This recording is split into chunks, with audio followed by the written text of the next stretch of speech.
Hi. Um, I forget how funky that is. Anyway, yeah. Welcome, everyone, to Retro Cavalcade. We have convened out of sequence because Mattel had a big drop today. They Bullshit. did it. Anyway, um, so really quick, first thing we have to do is, with me as always, is no, not Garth, Derek.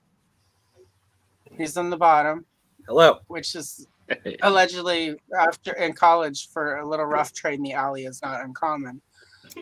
I did what I had Speaking to. of rough, Hey, speaking of rough trade, Andrew is with us. Every sailor's dream, Andrew of Gady's Toys. And then to sort of make us all a little fancier than normal, we have mega superstar of the Toy Tube world, Quip, who just got a pretty big gig. So welcome, Quip. Yeah, thanks for having me. Happy to join, seeing you all online. Been watching for a while, and so excited to jump into the cavalcade. You know, big fans of your art that you do, Allison. Andy, I was just talking to my wife about how you'll talk about unreleased female toys. She was like, I should watch that. So there you go. You've gained an additional fan. And of course, Mr. Hoover, Mr. Uva. Hello. Big fan of yesterday's the podcast, and so we've all kind of chopped it up in the chats on various ToyTuber pages, and so it's fun to finally make your acquaintance. And as always, just down to talk toys with some fellow fans. All right, I'll make you small now. Sorry. You're such a star. I wanted to make you like properly, like in stature and stuff. And Chris Plastic of Shiny Plastic People is correct. Quip is everywhere. Everywhere. He's ubiquitous. Is that the right word? Yeah, seems like the right word. Yeah. Christopher Negri is in the house. I don't know why I almost slipped into a German accent, but hey, whatever. My mom was part German and her mother was Jewish, so enough said. I'm conflicted is what I'm trying to say. Yeah. And then Gades is in the chat and in the thing. Mint with Card is here. Yes. And then Kenzo. Hello, everyone. CJ, hey. CJ. Dave's Dimension. Wow, people are here tonight. There's Quip. Hey, Quip is everywhere. Quip is like Dave in 2001: A Space Odyssey.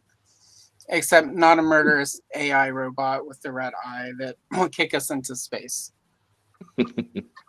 And speaking really quick of kicking things into space, just your regular reminder. Moby is trash. All right. All right.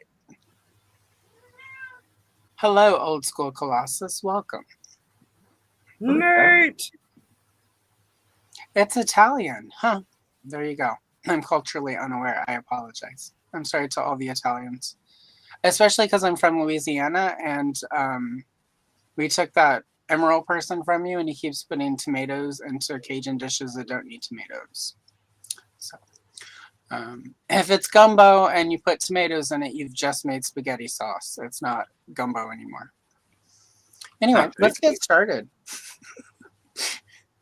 So yeah, today was Mattel's big drop.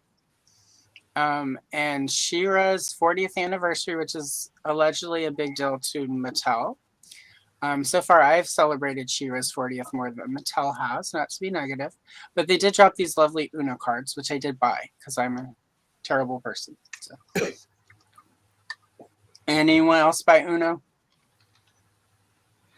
I think I already have like 3 versions of it in my house, so I don't think I need any more. Okay.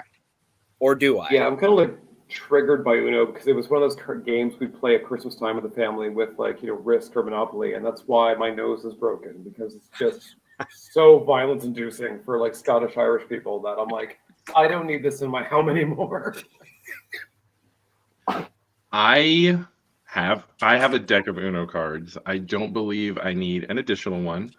But I have similar fun stories of playing Uno with friends and friends of family, or family of friends, I should say, and about how somebody's mom was like undefeated in Uno, and they kept going on and on about how great she was. And come to find out, she was dropping cards under the table. You know how at the end of the round you're supposed to, if you play by the rules, right, you're supposed to add things up. I was like, oh, there's like a pile of cards underneath there. Nobody else has ever like, and they were like, just let mom win. No, you're cheating. We need to play by the rules. Yeah, This is wrong.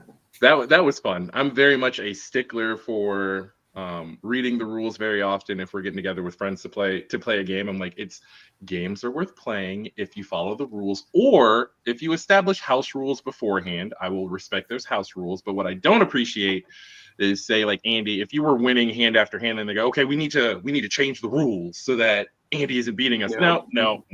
This is Yep. we settle on the rules of engagement before we get rolling.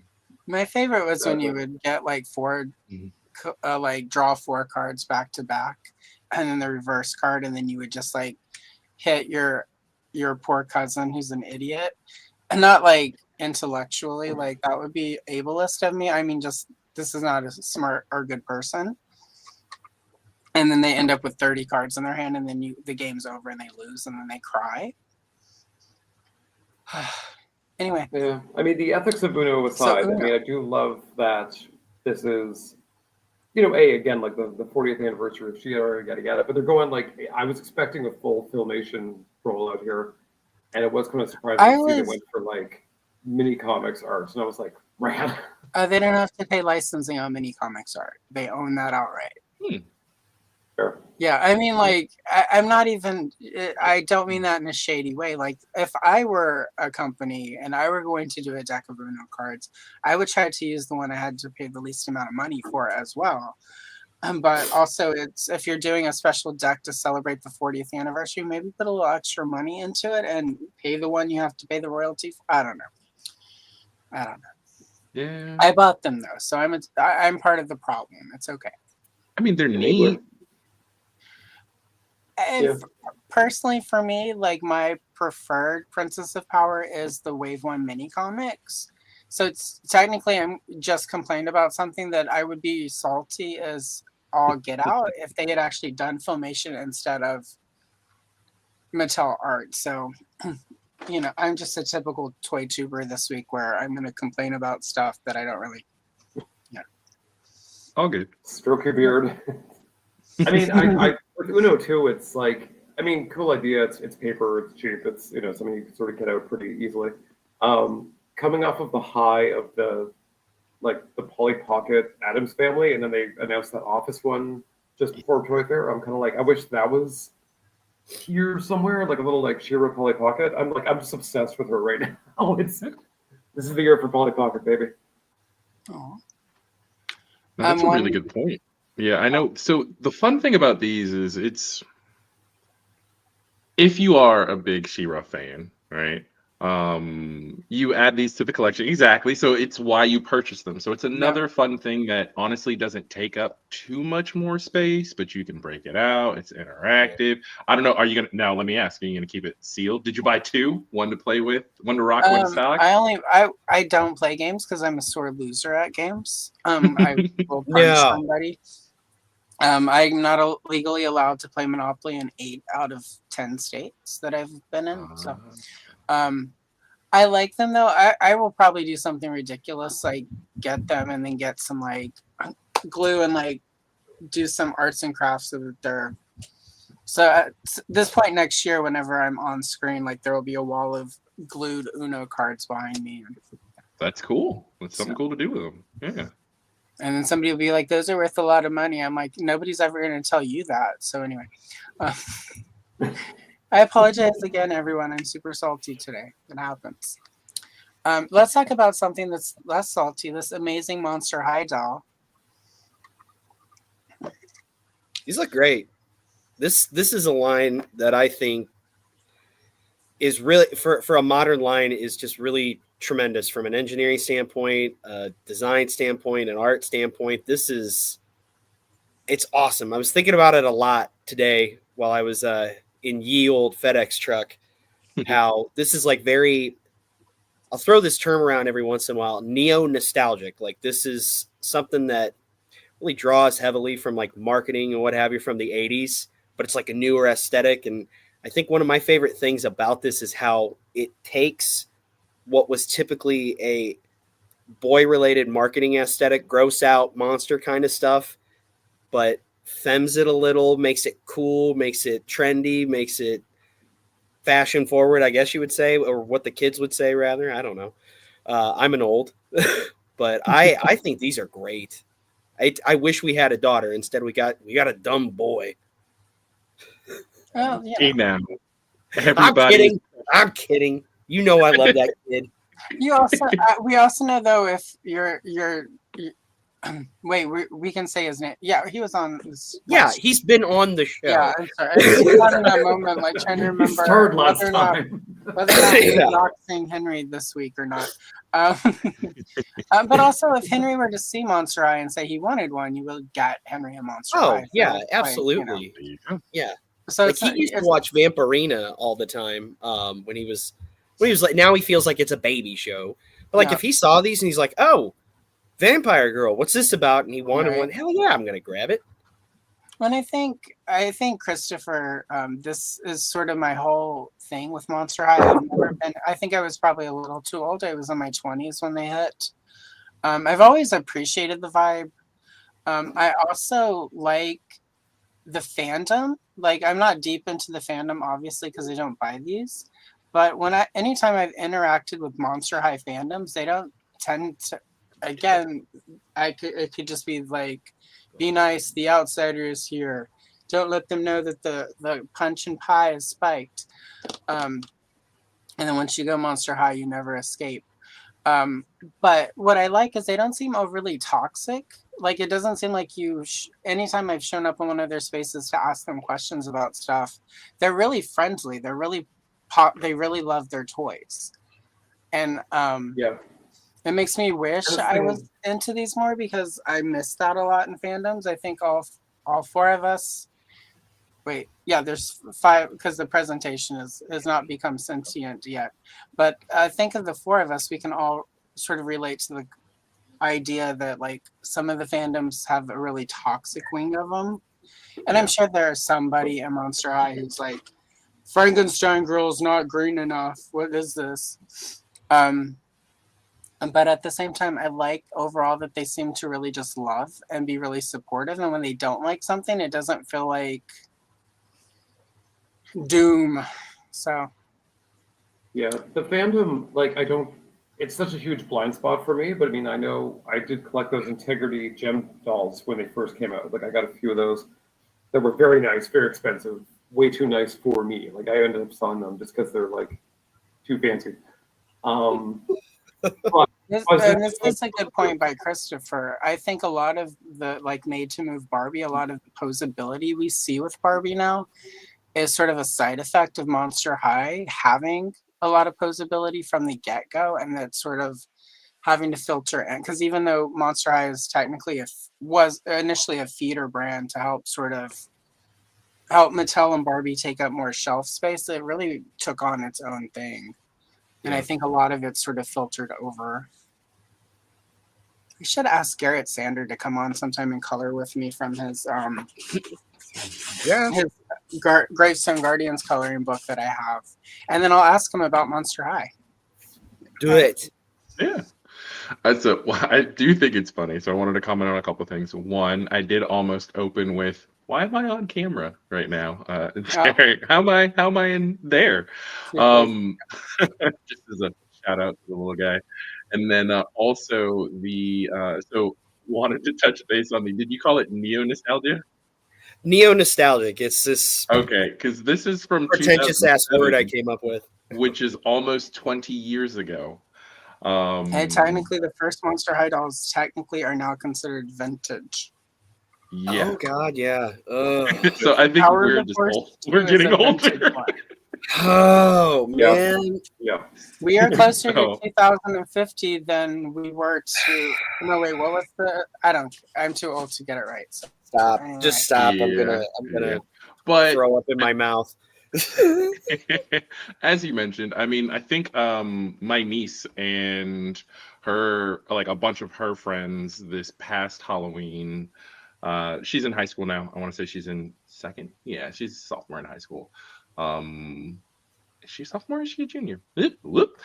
She's either sophomore or junior. Great uncle, huh? A bunch of her friends got together and they all did the different characters from Monster High. So I mean, it's in that ballpark where it's nostalgic. Like, think of the things you were nostalgic for when you were in high school. So her and her friends are now nostalgic still for, even though these are still coming out, right? So it's kind of cool. It's well, they're sort of like this would be the gem or the Barbie and the Rockers for our generation kind of thing, where it's like we still kind of like look back fondly at those, even though we might not be experts in the matter, but we're well aware of it. Exactly. So I mean, I remember walking down toy aisles and seeing them, and it's a part of going up and down the toy aisles just to kind of see, okay, these are kind of cool, these are neat, as you mentioned. I mean, I guess it was in the 80s and 90s, but I mean, Universal Monsters used to be a big thing. So here's a cool marriage of, the Barbie dolls, even though they kind of have more of a Bratz aesthetic, right? Even though this is under Mattel, just from the size of the eyes and the proportions with the head, they give me more Bratz vibes. I don't know if was this line. I know you mentioned, Allison, that this line was kind of to fill more space on the shelves, but was this also conceived with this aesthetic to kind of compete a little more with the Bratz dolls? Because I know for a while Bratz was giving Mattel a run. Well, it's okay. Exactly. I mean, that's sort of how Mattel has always worked. For instance, like Secret Wars was not necessarily because they wanted to do superhero toys. It was because Super Powers was coming out, and Kenner had a big part of the toy aisle. So by coming out with Secret Wars and sort of tying that in with Masters of the Universe, there's this block of Motu figures, then there's a block of Secret Wars. So then they get more shelf presence.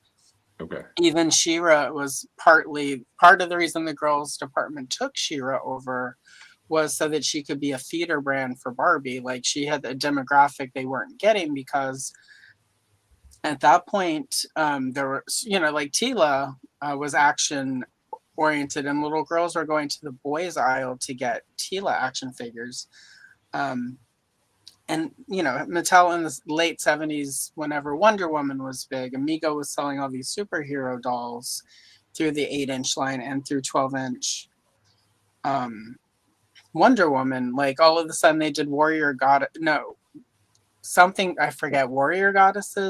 but basically they were 12-inch dolls that came with clip-on armor. And for She-Ra fans, this will sound familiar. Their arms had a special mechanism where they would lift, and their capes would spread out to present like, oh, look, fire, or you're a goddess of the moon now.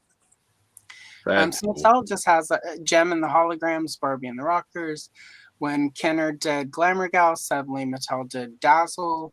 So Mattel just in general they're just Mattel. It's the easiest way to put it. Like, political answer there.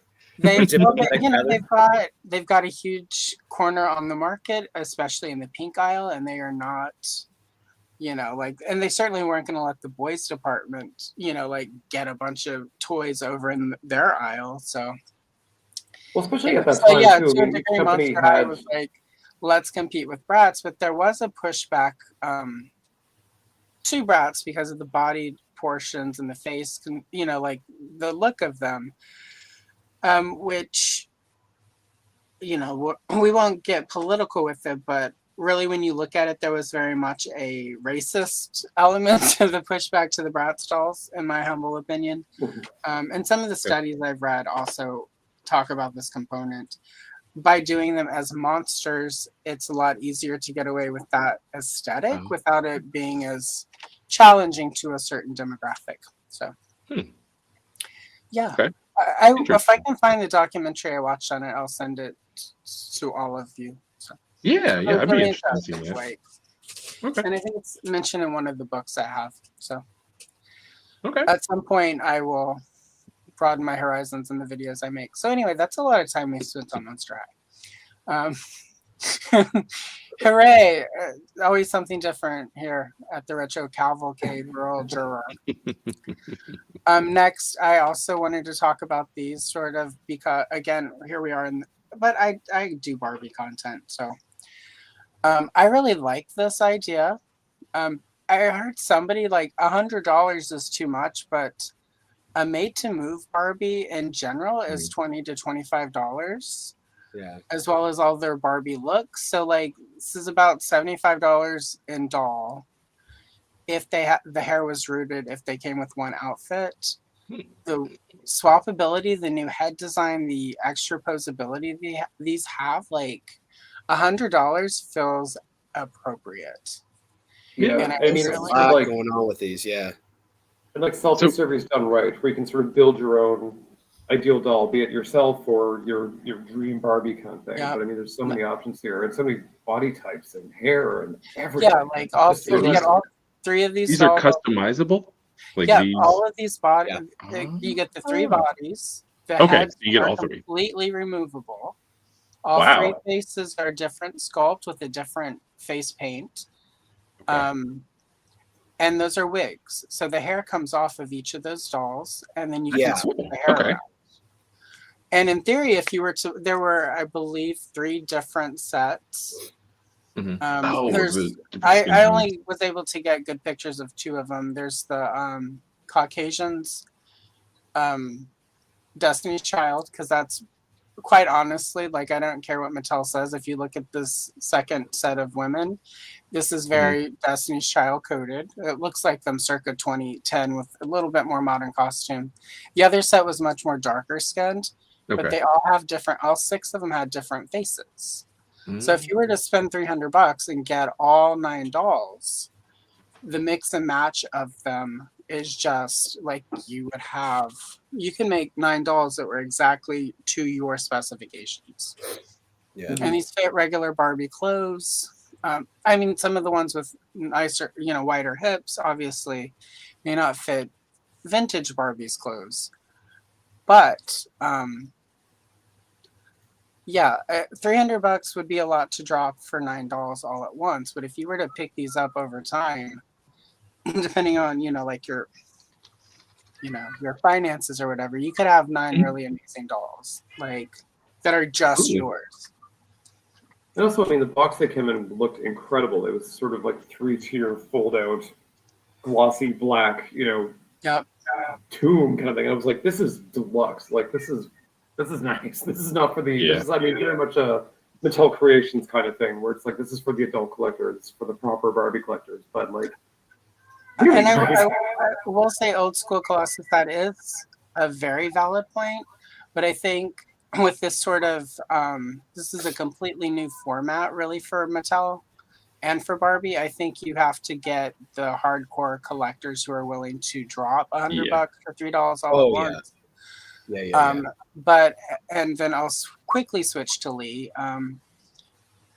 Exactly. That's what I wondered as well. This is a way to get that extra tooling out right now, get the extra format to the hardcore collectors, because you have to start with Barbie. I've noticed you have to get them on board first with new things so that they can like assimilate it into their collection, and then they want it at retail so they can easily pick up things to expand it.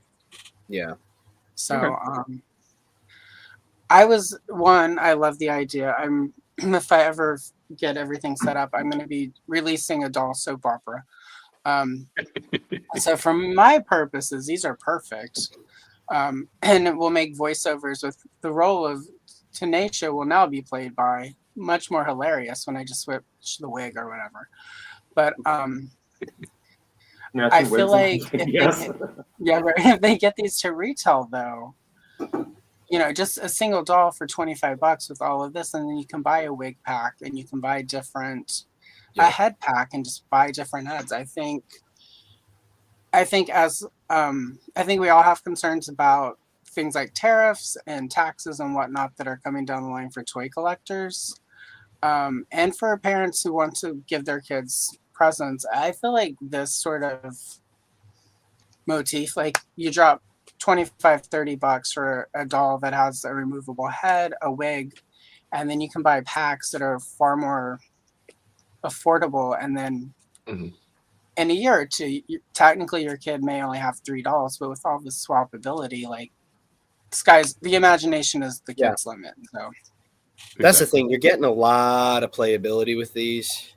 And then I would say probably one of the most interesting prospects with it is the whole wig aspect with the, what are they, silicone backed? Because that introduces some possibilities for Pop. If they wanted to have an option for, well, now here's a rooted hair option. You can swap out rooted hair for Pop figures that they're making. Hopefully making. I would assume they're making. Well, sort of this concept, though, if they roll it out fully to say Masters of the Universe Origins, and you could buy, say, a kit for, based on price of Origins, say like $75. You get 3 bodies, 3 heads, a bunch of mix and match armor. We've seen with the Thundercats, that Chitara and Lion-O have a removable hair / headpiece. If they were to use a similar head structure over here with Origins, they could sell for $75.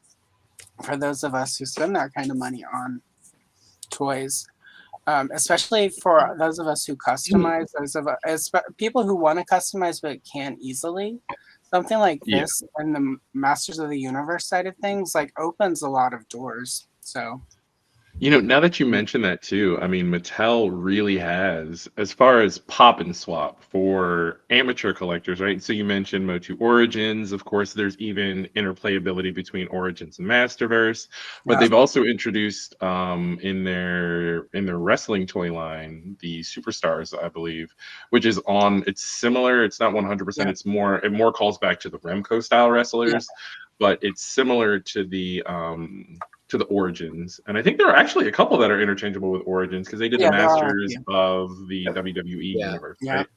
So Mattel introducing this to their Barbie line does make sense. And then as Derek just pointed out, that carrying over into the Princess of Pop, there's definitely a lot of potential there. Oh yeah. But as you all mentioned, mirroring your sentiments of the interplayability or the playability, the swappability between the wardrobes, which Barbie has always had that component, but to be able to effectively customize your own pieces, I can definitely. So I have friends who collect Barbie and who are avid Barbie collectors that I could see jumping all over this immediately because just because of that interplayability and for the displays and really doing whatever you feel like doing and seeing this line expand beyond. So right now, all the outfits are black, very cool, very sleek, but them easily adding and pumping out accessory packs. I know when my daughter was a little younger, one of the easiest things to buy here, if we're in the toy aisle, so it's hard for me to tell her no when dad's in the toy aisle going, okay, I'm going to grab this and grab this. So she's like, what do I get? Whatever do you mean? Grab a couple Barbie outfits, right? And so she grabs a couple Barbie outfits. Those are only like $3 to $5 a piece. So definitely seeing that still being a component of, all right, push these out for the new form factor, but then start to roll these out. $25, maybe even $30 a piece. $25 would probably be more tenable, right? And then continue with the different sizes because they've already had for lack of a better term, the plus size, the curvier Barbies, right? Yeah, I think that's what it's the official name at Mattel is curvy body form. It is curvy. Okay, all right. So the curvy Barbies, they have been releasing figures or they've been releasing dresses to fit that form factor for a while now too. So so they're already on the market. They mentioned the other thing is, oh sorry, no, go ahead, Andrew. Oh sorry, I just I mean Chris had a good point too, where like I mean the DC license is just around the corner now too. So I mean this is Barbie never missed an opportunity to do like Wonder Woman, Catwoman, Black Canary, like. For sure. I'm sure that's sort of like built into this as well. It's really easy to give us an ultimate Black Canary Dinah Lance doll where you can just flip the wig like dark hair, blonde hair. And I didn't think of this until just now, but like if the Loyal Subjects had this form factor, that Jem Jericho doll would have been spot on from get-go. Yep. So yeah. So I was excited, and again, I dabble a little in Barbie here and there. So I was just excited by this just because as somebody who actually likes to customize and do my own thing, especially more so on the doll side than the action figure side.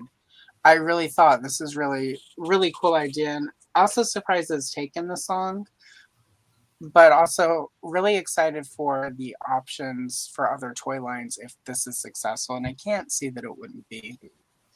So, and I guess we'll now get to the man of the hour, or is it of the day? Hero. So first things first, who bought Hero today? I did. I did. I bought 3. You bought Bought 3. 3. One to keep mint and package, one to open, and then one of case I want to customize with him. That's how it goes. That's the rule. I know, I'm the problem. I know I'm the problem, you guys. You don't have to tell me.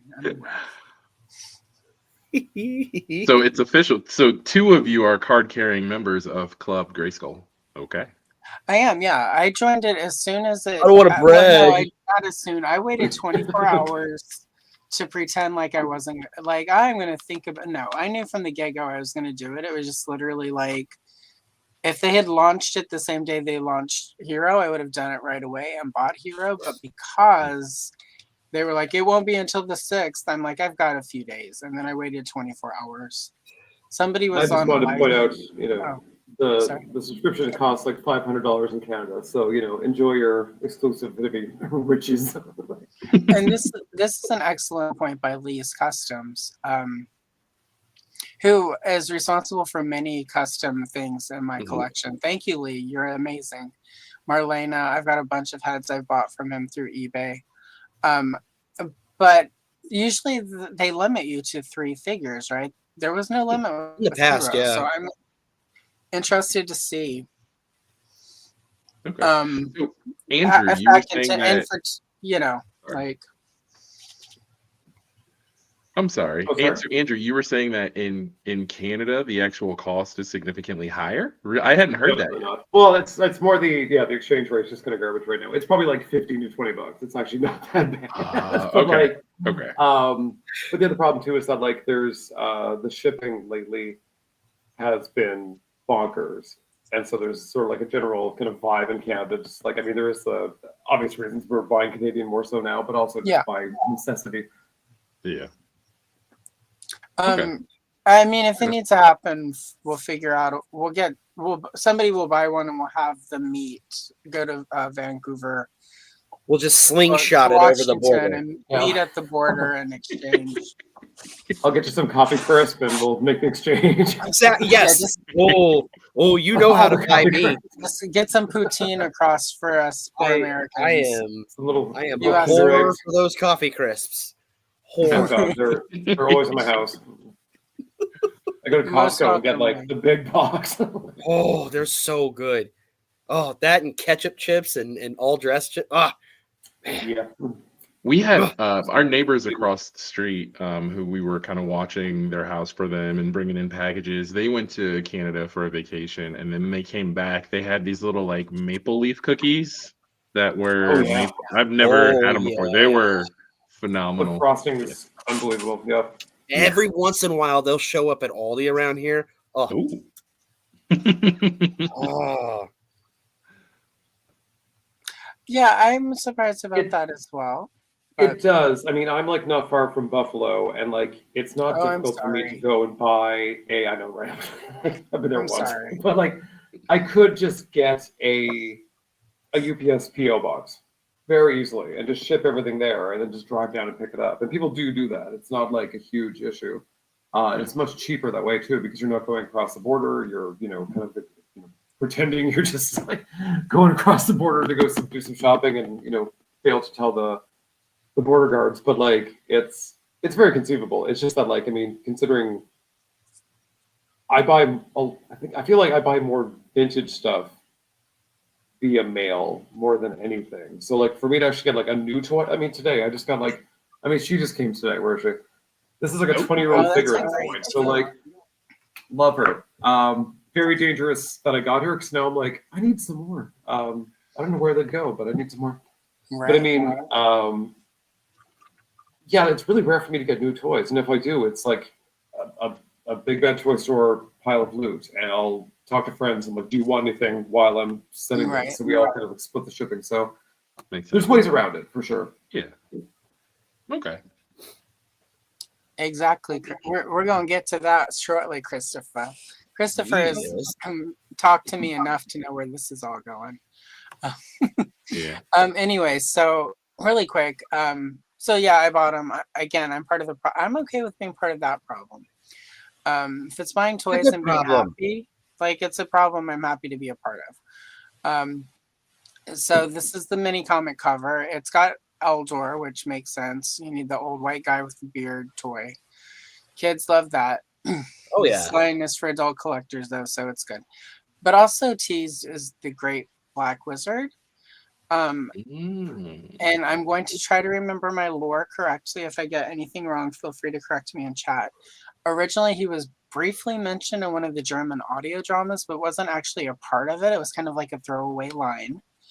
And during the classics era, when Scott Nutlick was like bringing everything together and sort of meshing the lores, he brought him in, and then this is what, and then he had Axel create characters to potentially keep the line going that would reuse parts with minimal new parts. And the Great Black Wizard is one of Axel's creations.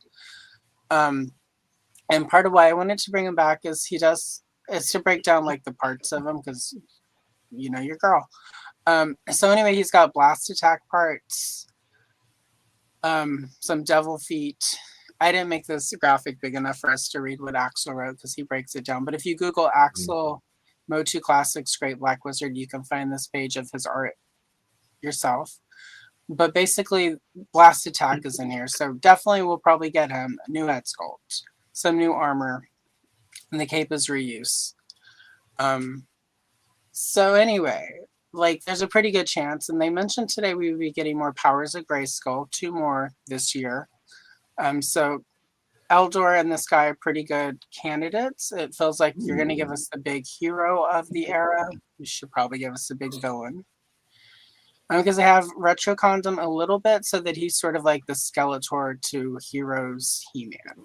So, which technically it's not a retcon since this is all unexplored history or whatever, but we're in a retcon. We'll say retcon. Also, I really like this packaging. It calls back to all the Mexican toys that were released because in Mexico, this is what they looked like, I believe, through Estrella. Even Princess of Power kind of came in these boxes. I like it. Like, it's cool.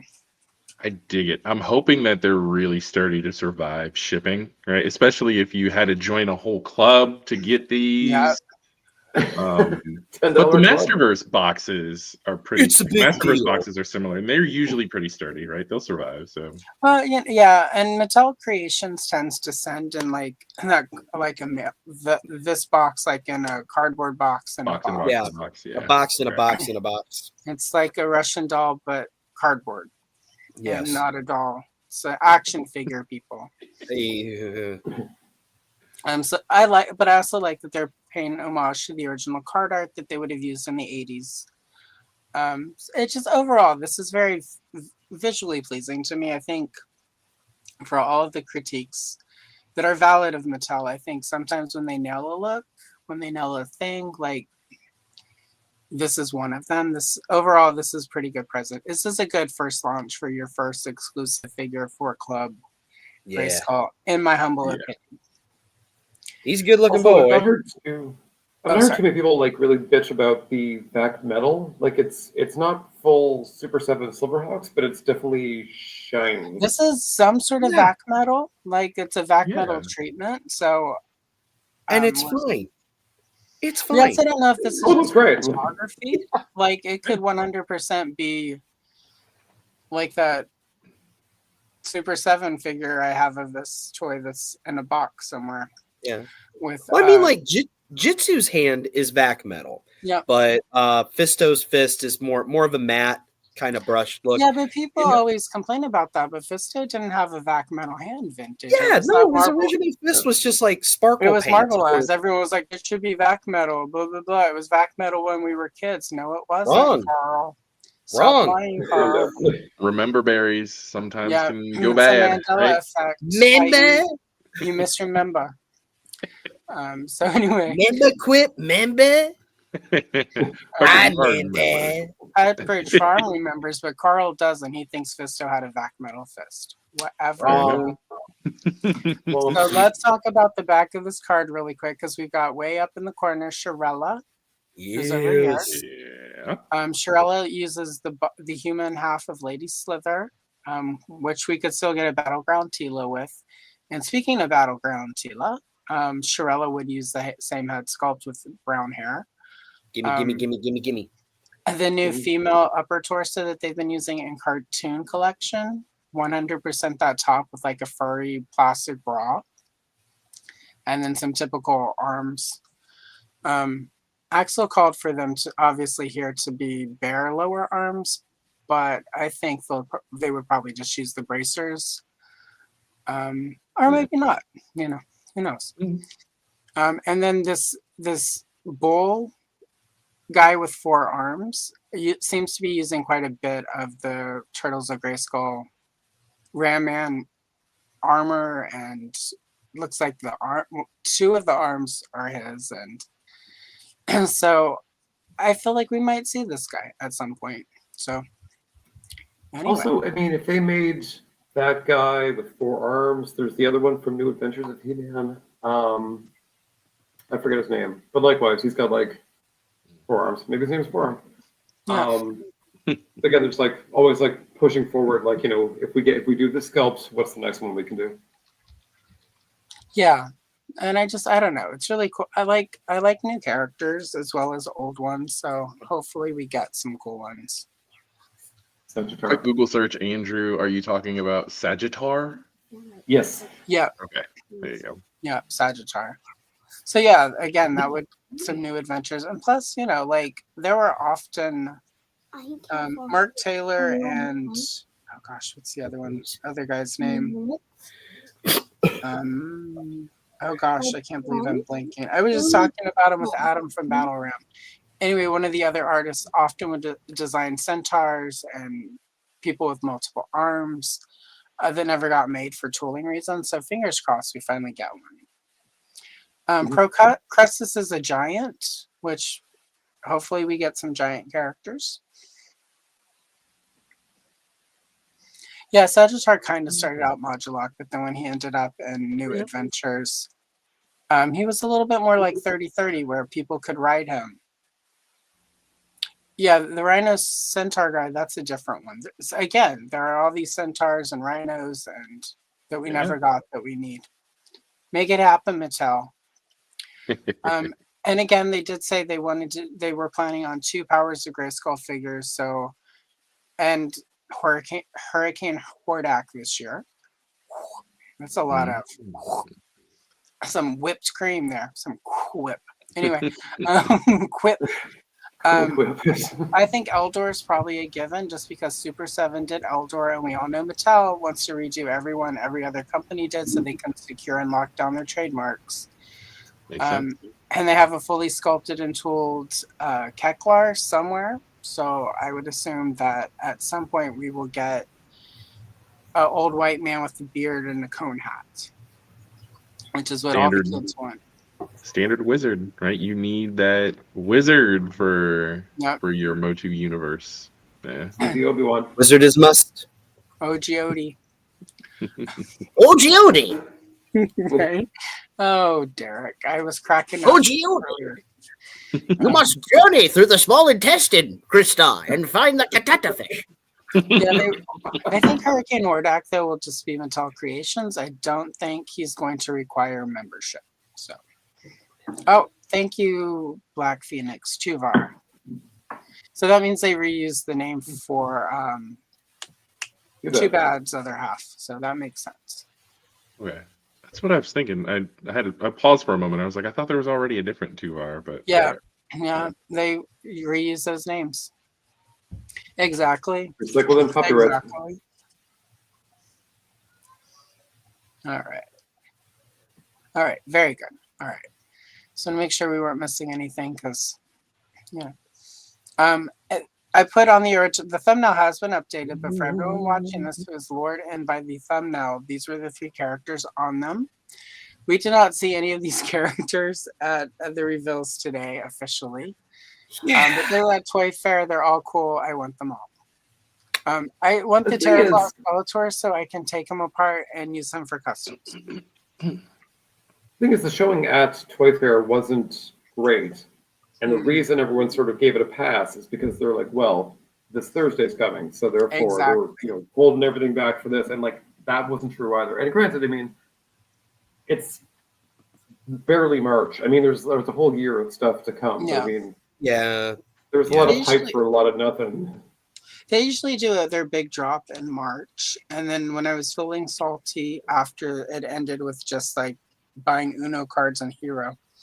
And they're like, oh yeah, we're going to do Hurricane Hordak and 2 other Powers of Grayskull. Okay, we're gone. Thanks, Trevor. I think that was his name. Or was it Justin? I don't know. Trevor, Justin, something like that. It's very like Star Wars like panel where they're like, here's pipeline reveals. And you're like, right? Thanks for nothing. Yeah. It was what it was. But I do like this She-Ra. I would have liked to see some really nice Mattel photography, because Mattel, when they roll out the cameras and really get to going, like these toys look usually really good. Let's see. And old school Colossus, he does, but what's neat is Fangman is actually from Filmation, and we all knew he was coming because I told you he was coming when they gave us Reptilex. Because 100% Reptilex was designed by Axel using an old Snake Man and Fangman tooling, so they could reuse that during Classic. So I know it all. Thank you, Cora. See, Cora gets what I'm putting down. It was Dylan. You were right. Cora! Cora's here. Cora's one of my favorite Motu Princess of Power people, like online. Cora was in Germany one of the times we chatted, so she knows all of the stuff I don't about the German stuff. So she'll also post delightful recipes. Yeah, that look delicious. If Cora follows you on social media in any capacity, you are in for a good time. So yes, thank you, Cora, for being a joy to have in my orbit, and Derek's too, apparently. So yes. Oh, speaking of Derek, these are Derek's. Derek has made some pics of what he would like to see in Origins and in Masterverse. Okay, so this is his Masterverse pics. And really quick, before I let Derek start talking, I just want to shout out to this really cool Zodak Evelyn, which is a custom by our good friend Kenzo of Kenzo's Creations. It looks great. It looks fantastic. It does. I need a Tri-Sorceress. I need it. And I don't have one yet, and that's frustrating to me. So I'm really hoping we see that soon. And speaking of sorceresses, sorceress, whatever, psoriasis. I need psoriasis.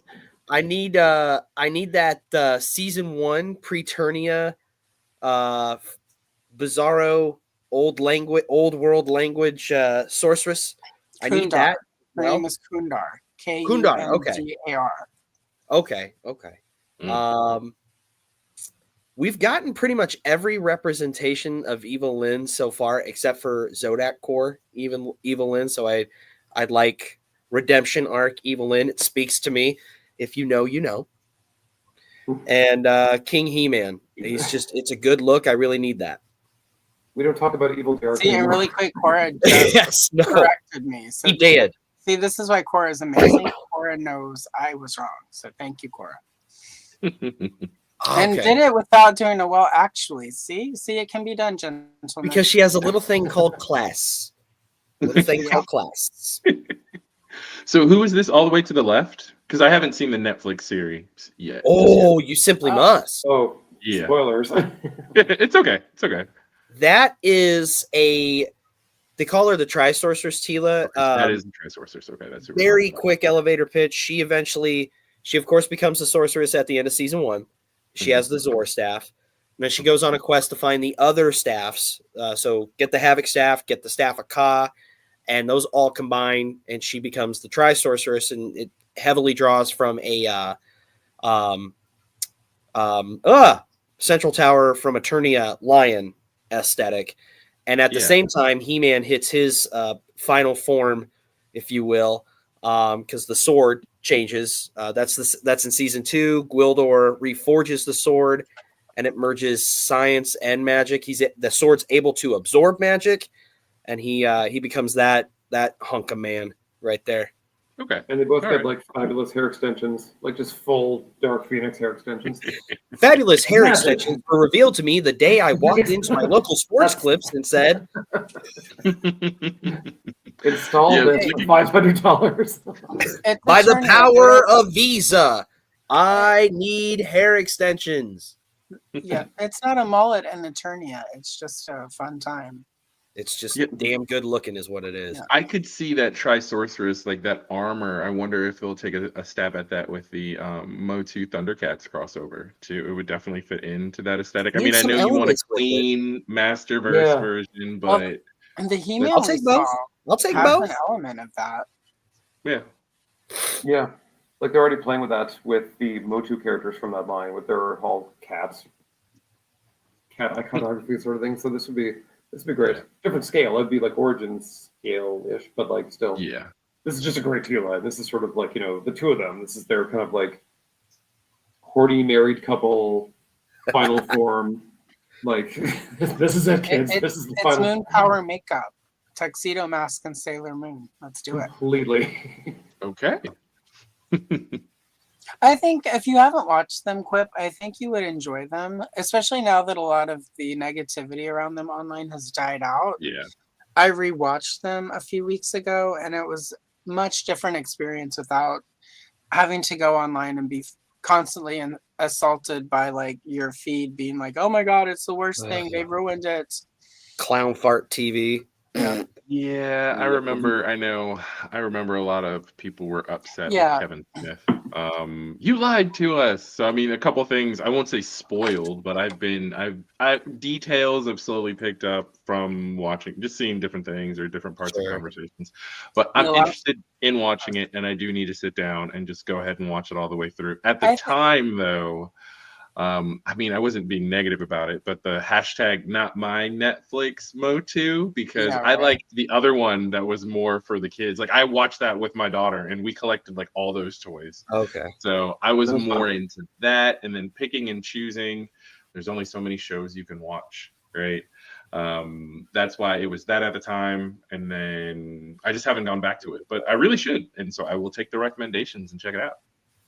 Agreed. Really quick. Agreed. Like we need at least one or two. I think was it the last we saw of Revolution figures was Man-O-War, the Man-O-War wave, Man-O-War and Keldor. Yeah. Man-O-War. Oh yeah. Okay. All right. I do remember seeing the Man-O-War Masterverse. Okay. All right. Yeah. And the thing is, it's a good looking figure. I keep waiting for me to mark down. I mean, the whole like Masterverse line, especially when it first kicked off, was pretty much like we need to get every Tila and Evelyn costume on shelves, and they really gave it a good go. But I mean, the second season really blew the top off because they're like, here's 17, like, good luck catching up. I mean, really, it's just two left. I was just gonna say, really, of Lynn and Tila, it would just be these two, and then you have a complete. Well, Havoc Tila. Those three, you would have a complete representation of all their looks. Their main looks. Yeah. And if you got this He-Man in, you'd have every version. I mean, from Adam all the way to his different costumes as He-Man, you'd have every version there too. So yeah. I mean, really quick, I just want to address Lee's comment right here. Lee, the last time somebody called me a "see you next Tuesday" on the internet for non-politics, it was because I dared to enjoy the show. So how dare you? monster. I mean, if you're gonna call me a see you next Tuesday, there are very valid reasons for it. It's not liking a cartoon. So anyway. You know what? I'm the same way. If you're gonna insult behavior. me, make it valid. But don't. Yeah, you're gonna call I mean, me yeah. I have Come on. many terrible traits. You pick one, but like for liking a cartoon, that's not it. Yeah, I'm fine don't if insult me. If it's a valid reason to call me that, then yeah, like I'll take it. I'll be like, yeah, you're right. I am. I don't know what was it your is in mom. us as But- human beings that if somebody enjoys something that we don't like, we can't just hear them say, "Oh, well, what is it about it that you did like?" Right? We feel like, "Well, let me tell you all the things I didn't like and make you not like it as much as I don't like it." Versus, okay, we can have a conversation about things, or you can focus on the positive aspects of, all right, I didn't like it overall, but here were a couple of cool things that happened, right? It doesn't have to turn into a fight, a beef, right? Different people like That's more of a different recent. strokes for different folks. It's the whole reason Gary Coleman did all that hard work as a child and had all his money stolen was True. nobody got the message. Nobody. Every one of those kids. There were two clear messages in that show. What you just said, and don't trust a white guy with a bike shop. That's I knew That's so exactly true. where As you were well. going with Last time I went into a bike shop, I was like, "Oh, never mind. I'll just order it online." Nope. Fair enough. Anyway, so now that we've, because Derek, and I say this not in a bad way. Derek really liked these shows, like the two seasons of it, and just the hatred Derek had to deal with as a white dude who liked something, made his heart grow 7 times bigger. Well, that show was part of the infamous redemption arc because I watched the first episode and that happened, and I turned it off. I'm like, I don't know if I want to watch this. I don't think this is what I was expecting, and I initially, full disclosure, I own up to my sins. I always do. I was one of those people like, well, I feel like Kevin Smith lied. And like a month or two goes by, I'm like, wait a minute. Then I got rational and logical about it. It's like, did I really think that a new show, Sweet Night, did I really sit there and think for a hot second that this was going to be an honest to God continuation of Filmation? Because if I did, I'm an idiot and I'm the problem. And then I went back and watched it. I'm like, oh, this is a very good show. And I started to enjoy it. And then my heart did start to grow. And I started becoming a better person. And I went back to therapy. And everything got better. Wow. So for that reason alone, if it is that life-changing, I must watch. It saved my marriage. No, I think it was really good. It saved Christmas. Also, Christopher, thank you for this reference. Right in the middle of Derek's very heartwarming speech. This is why I was laughing, everyone. Wasn't And Derek. the Dutch. No wrong. Exactly. Yes, I mean, that was the thing. Like I've been rewatching Filmation, and there's a lot of episodes where it's like it's really hard to make it 2 minutes into it, much less through the whole episode. So when people are like, it's not like the old stuff, I'm like, and that's good, right? That's a good thing. Also, I've said this before elsewhere, but like the whole point of the show, the whole point of He-Man is that Prince Adam, Princess Adora, and Tila would eventually level up and replace their parents. For the story to continue and for the whole thing to evolve, that had to happen. So the other two got their movie, their TV show, they're all good, but Tila was the last piece of the puzzle. So when people were like shocked that was the plot, I was like, what did you think it was going to be? Like, this has to happen. People who are like big on nostalgic and retro, just properties and IPs, right? So very often we just like to complain, right? So say it was beat for beat a continuation of Filmation, then people would say, oh, this is all, they're regurgitating the same thing. Show us something new, right? And then they say, okay, cool, let's do something new. Oh, but it's not like the old thing I want that we the old like thing and that we love. So People just want to be miserable sometimes. That's all it is. Yeah. And here's I if you haven't figured it out, because I would argue all of us through various means all talk fairly regularly. I have a job where I'm left to my own devices by myself. I love it. And I have a lot of time with my thoughts. And I was thinking about this today, the whole idea of toxic fan bases, because we were kind of talking about it regarding Monster High and how its fan base is pretty chill. There have been toxic fan bases for quite some time. The only difference now is they have a bullhorn held up to them in the form of Amplified. YouTube chats and Twitter and Facebook and all this other crap. So you're able to see it a whole lot more. And it really does kind of shine a light on the fact that people just, in general, for some reason, just want to be miserable. And I have no idea why. That's how you want to live your life. You know what? Great. Enjoy the ulcer and eventual aneurysm. It's going to suck, but you have fun with that. You've earned it. Yeah, you've earned it. High blood pressure is real. I don't recommend it, but if that's what you want to do over He-Man or a version of Batman or Star Wars or whatever, okay, you do you, baby bird. I'm going to still enjoy the things I liked, and I'm going to look at the things I like through new lenses that are presented to me and find the value in it. And if I don't like something, guess what? All the things I liked, they're still there for me to enjoy. Bingo. And very often I've found, so me personally, huge Ninja Turtles fan, right? Once you get past the first 5 episodes, it gets rough because, as you were talking about earlier, like cartoons back then they were very episodic. They weren't necessarily story driven. You might occasionally get some callbacks to a previous episode, but they were very much vehicles by which they sold toys. And that was the primary driver. The driver was the toys, not necessarily the story of He-Man. And Right. So having something that has a more developed story, right? Like I like the Masters of the Universe, the other CGI version that was on Netflix. But of course, this one being more story driven. And then again, all right, fandom's all up in an uprage or whipped up into a rage because, well, he lied to us. Okay, so take a step back. You worked very hard to develop this whole new cartoon. Somebody guesses, hey, does so-and-so die? Sure, yup, he dies. Absolutely. Did we expect that big of a spoiler to be confirmed ahead of the show? And then clearly, you're in a world of magic and sorcery. Do we believe that he can't come back? Like, come on, people. Just give it a chance.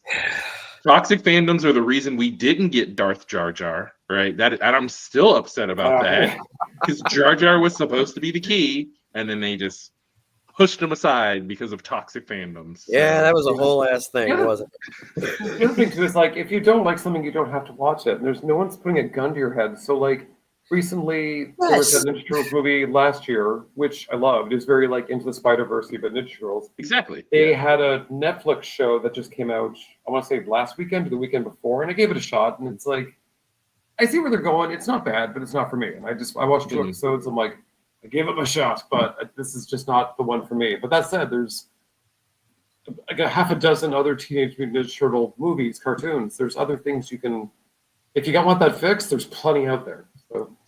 Yeah. So my takeaway is Quip is not a fan of Irma. Okay. Irma's cool. Irma's a fun character. I know what grounds me with a lot of things, and it is honestly being a dad and having my daughter. And like, so she'll watch. So now she's coming of the age where she's watching a lot of the angsty, like teenage shows. Don't put me in a group, or there's some sort of love triangle between friends. And I'll sit there and Yeah, Degrassi, Degrassi. Like, but it's kind of just watching it and going, okay, this is bad TV. But am I going to tell her that it's bad, or am I just going to enjoy it with her? Hey, who's that? Oh my goodness, no, he didn't. Right. So I'm like trying to embrace it, because it's watching shows like that, okay, she's not really ever going to remember it. Right now, to her, it's great. She might go back 20 years from now. Oh my goodness, there's a box set that you can immediately download on our hologram. Let's watch it. And she's going to go, these are awful. but she'll remember that, hey, well, my dad actually watched it with me and talked about the characters and actually cared to try and pay attention to some of the things that she was into. So I feel that way about that. Mutant Mayhem, love the movie, but then when you get into the cartoon, like the Nickelodeon produced cartoon, it's movie production is going to be different than TV production. And like you said, do I have to watch it? No, I don't have to watch it. I can just wait for the next movie. That's okay. Yeah. No one was going to get hurt. Fair. All right. So now that we've walked through Derek's hero's journey, we'll get to what he wants to see in Origins. I think what I want to see is what a lot of us want to see. One, we've been clamoring for a Queen Marlena, and really we need one. We have a Randor, we have a He-Man. He needs his mama. Every boy needs his mama. Yeah. Except Christina Crawford. Yeah, except for her. And golly, just think how tremendous it would be if we get some version. I'm not saying it has to be exactly like what they were back then. I don't know what that would cost or what that would look like, but some sort of decent representation that gives us those giants. Yeah. God, that would just be great. If they do, I hope they update the sculpt on Megator, just because I don't want my ex to get any royalties from them reusing the sculpt of his face. Yeah, and that his is mama's a face. hair. Yeah, Queen Marlena I mean, that's is literally her hair from her back. Anyway. Well, I would say, so Queen Marlena, that's a good call out because that is a glaring hole in the line. You know, you've got the Burger King, he needs his Burger Queen. Those giants have to come. I don't know if they're going to do like a crowdfund through Mattel Creations. I'd crowdfund the shit out of those. Yeah, like and if you're going to do that, you're going to have to do both. I mean, I guess they wouldn't have to do both, but I could see them being not necessarily Club Grayskull exclusives, but Mattel Creations exclusives. Yeah. I think I obviously couldn't do them at retail. I think if you did, the Creations for sure. They're bigger. I think. Well, okay. In the words of Jay Leno, here's something. If you did a crowd fund, and it's tier 1 is just funding both of them, the pair, great. Yeah. And then the tiers that follow, maybe like you can unlock another King Grayskull. I'm hoping we get another King Grayskull, but Tier obviously 4 different. Shelley Fabre action figure. What's that? Also, I mean, Tier 4 should be a Shelley Fabre action figure with a button that sings Johnny Angel. But I mean, you're talking like these are like difficult to make. I mean, like basically, like you look at like what Toy Biz was doing with like X-Men back in the day, where they would do like those little like 4-inch X-Men, but then they would do big 10-inch ones, like sculpt. They would just blow them up, put them out, and they were cheap. Like they're still cheap, frankly, but they were like, this isn't rocket science. I mean, like, basically, like, you kind of blow up a figure, get the most basic buck you can find, add some different heads. Yeah. And they gave us Motherboard, like, and she works for Masterverse and for Origins, so CJ is accurate. How big was she? Probably like 10 inches, I think. She's a big mamma jamma. I know that. Yeah. Let's see. Yeah. I don't know. If you did do it as a crowdfund, though, I could see. Which, I mean, Andrew, you're right. I'm overthinking it. But if you did, and you went with my overthinking, and you had maybe like tier unlocks that would give us stuff like a, oh Jesus, I don't even know what you would do. You know what? I'm wrong. Just make the damn figures. Just make them. I'm wrong. Just make them. You're a $1 billion company, Mattel. You can do it. You can get a cardboard backdrop, a bag of bones, all sorts of things for additional bones. That Ula action figure finally. Some gates for your Motu dinosaurs. Get me some gates. Dinosaurs. Bag of bones. The whole sphere. The greatest hits of failures. Yes. And then I put a variety of Grayskulls here. from Mark Taylor. Mm-hmm. Would For be cool to Derek. see something like that. That would be because man, what we got back in the day was great. What we have now is great, but it would be really cool to get something, even if it was something as simple as a facade that could act as a 3D plastic kind of backdrop or setting to put your characters at. Something that evokes that Mark Taylor art. That could be really, really cool. That could be a really cool vibe, like on even on like a bookshelf with like, because they're going to be releasing those vintage Skeletor and He-Man. It'd be really cool. Maybe pose those with it. That'd be. I think that could be like a cool thing to add. Like especially if you are a big Motu collector, you have a huge room dedicated to like the full blown aesthetic of it all. It'd be really neat. I don't know. Well, like what Legends of Dragonor did, where they did like an early bird box where you could buy almost like a cardboard castle of the Dragonor lore kind of thing, and it's like it's not fancy, it's not nice, but I mean, for the fact is, you can get like a little playset for like $5. So I mean, that's something you could probably do here as well. Yeah. There are people. I've seen somebody on Facebook who has done a 3D print. Of the second castle down, the one that there's a black and white and one in sort of the pastels and neons. I feel like I have seen one too. Yeah. When it pops up in my feed because I'm in a group, one of the many groups on Facebook I'm in with the person who made it. So next time it pops up, I will send you a screenshot, Derek. I mean, it's something he made obviously and then 3D printed, but this is really cool. So seeing all these and then going back to your point too of even the different releases and this being you said the 40th anniversary of She-Ra. Oh, okay. All right, never mind. Well, she officially just had a birthday. So what she did, I'm surprised that we didn't see something, and maybe we still year's not over, right? Maybe we will see like a Crystal Castle, right? Something that kind of is more in that Princess of Power line, and because they've got that. I won't say that it's not a form factor with the different molds, but they did the Snake Mountain in that foldable kind of. No, not Snake Mountain. What was it? What was the one that? So I know obviously they have Grayskull, but they did something else where they showed it, and maybe they aren't going to make it. Maybe it was something that they were having people vote for.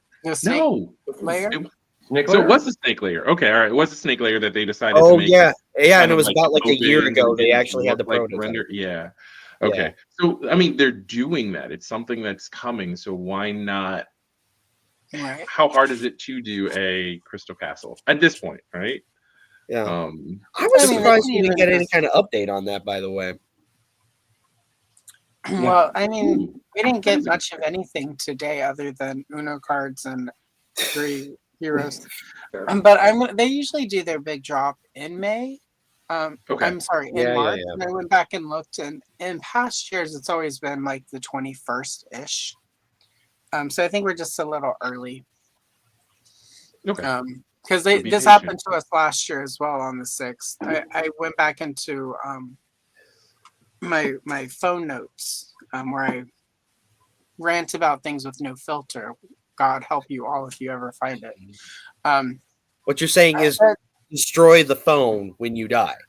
Yeah, because if anyone opens you got it. Like, it's the sixth. It's the sixth. The sixth game or whatever.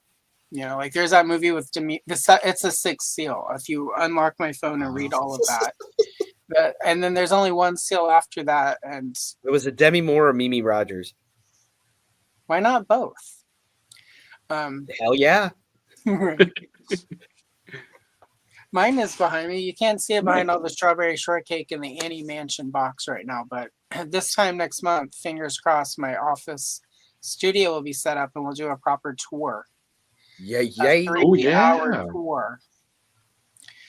All right. So now enough about Derek.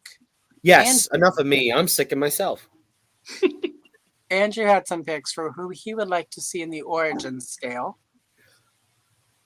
Yeah, I mean, I mean, full disclosure, like I'm a classics guy. Like there's a huge real estate footprint over there with classics. So I got in on that on the ground floor, and I mean, this is very fitting that these are mostly classics figures. So I don't have a lot of skin in this game, but I do love the cartoon collection. Like I picked up Tila, I picked up Evelyn. I think I'm sort of like going down that avenue now with Princess of Power. So I mean, these are my top picks. Likewise, again, like Derek said, like Queen Marlena, she's sort of one of the, I wouldn't say a major character, but a major player in the mythos. And the fact that she's only had one figure ever. And I mean, it's just getting stupid at this point. And I don't really care which version they do, be it like green dress or 2000X battle armor or like whatever. Like, but just, just get around. And if you're wanting one before they release it, I don't know if Lee still has them, but at one point I bought a kit from him to make Origins Queen Marlena using all those sorceresses that were peg warming. So it was very cool. Yeah. I tried to make it into a video, and that was before I knew how to film stuff. And I just was like, I'm not going to release. That would have been the fourth still if I had released that video. And this, yeah, probably. So. Oh, and Kenzo there. Yes, I'm not a snob, Kenzo, but I mean, I got classics and I'm happy with it. So, I mean, as much as people like to upgrade or get different, toy lines, I'm sort of like, I've spent enough money and time on those. I'm not doing this again. So that's pretty much where I came down to. I'm like, I'm not doing all that all over again. Most of them are good enough though that like you can cherry pick Masterverse and still have like I don't think that was the plan too.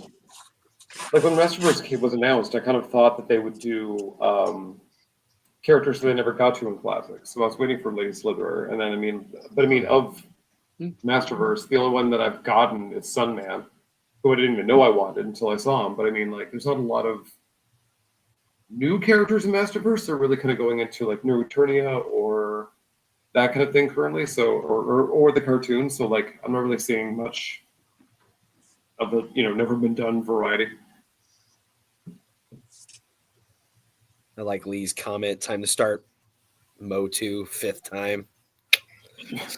No more. No more. Do it.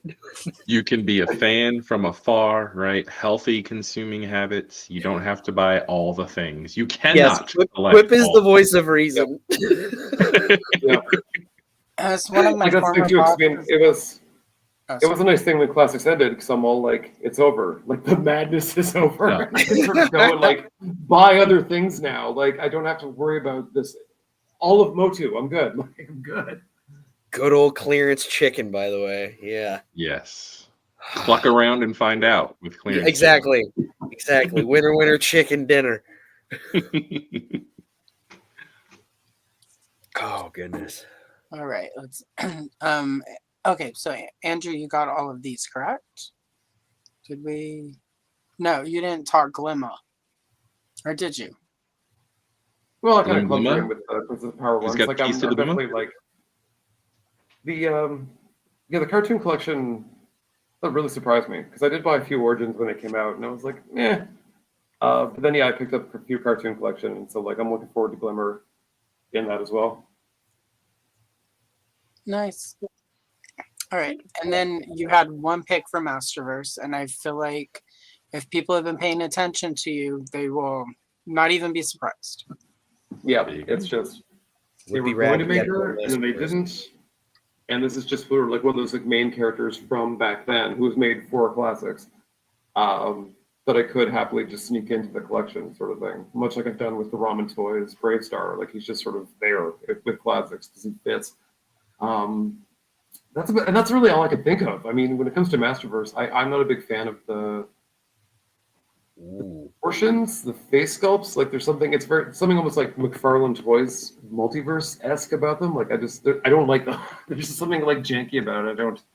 I don't like. So I'm happy to kind of sit this one out. That's fair. All right, let's see. Okay, so technically we're to mine. So we'll start with Origins. And none of these are cartoon collections. I want actual Origins versions of Casaspella, Entrapta, and Double Trouble. And Casaspella and Entrapta actually use the same body sculpt. So you can make it happen, Mattel. Really easy. Do it. Technically, the back piece on Casaspella is different, so her disc can clip on, but just do that classic style where the disc itself has like a clip that fits around the waist. We're good. Double Trouble, we need her. She's also a Horde villainess, except when she's a member of the Great Rebellion, and she's Glimma's cousin. So, she was also my second Princess of Power figure as a kid. So I have a huge affinity for her, and she took Manny Face's action feature and made it pretty. So there we go. Ooh. And we know she's evil in the other face because she has a lot of eye makeup on. That's how you knew in the 80s, too much eye makeup. Sure. And then finally, I want Plasmar. And thanks to Hero, we now have all the parts. Fisto had Hero torso. Waist down is Squeeze. And then the arms are Reoblast. So make it happen, Mattel. Gimme. Yep. And nobody's going to be surprised by these because, hello, if you've seen my channel. And then for Masterverse, I want movie versions of Tila and the Sorceress because I think those are both fun designs. Octavia is a must. And then since we're doing New Etheria with the She-Ra, I want a New Etheria Catra, who is either toy version or goes all the way back to Justine Danzer's original concepts of Catra, which is like punk rock 80s cat lady with cattail clip-ons and cowboy boots and all the pink and all the aqua, like just fun. Yeah. She's from Cats. It's just a fun design. So I'm hoping they pull up some of her designs, some of the I forget Noreen's last name, but Noreen also did a bunch of designs on Princess of Power, and then they sort of took those and test marketed them, and then Filmation came in and sort of refined a few things, and then they put them before the little girls who were like, Casaspella is blue, and we don't like that she's a bad guy, so Casaspella got pasteled up. But I really like this concept of Catra. I like she looks a lot more sort of she's a little bit trash from Return of the Living Dead a little bit. Like it's trash with clothes on. So. Yeah. It's a look. Yeah, exactly. Plasmar and Strobo. So, and they now have the parts to do both of those. So, fingers crossed we see both of those in some capacity this year. Yeah. Yes. Technically, no.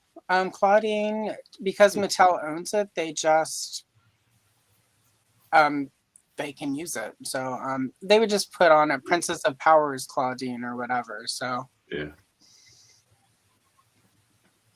Yeah, and same. Like, I want one or the other for Masterverse. I know this is shocking because I've said it every time I can say it. I'm just not a fan of the toned down look on Filmation. I like the girliness of the actual Princess of Power. I like the sparkles. I like the pinks. I like the pastels. The girliness of it, like, and I sort of, you know, and I've noticed a lot of the people who like the more Filmation look, it tends to be guys, and I get it, like that is more aesthetically pleasing probably to gentlemen, but let's put a little bit of the pink aisle back in Princess of Power, at least for a couple releases. Like I just little zhuzh. Yeah, like Pizzazz.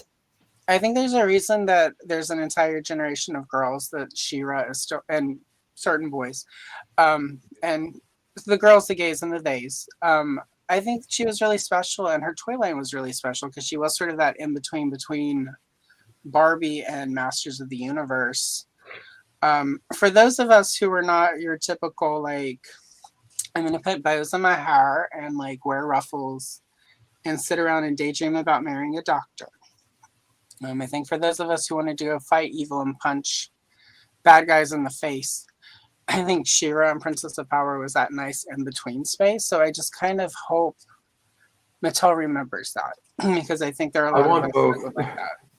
Yeah, like I want to don't marry Dr. Ring into fights. like if they give me 7 different Catcher figures and I get all the different looks, I'm not gonna complain.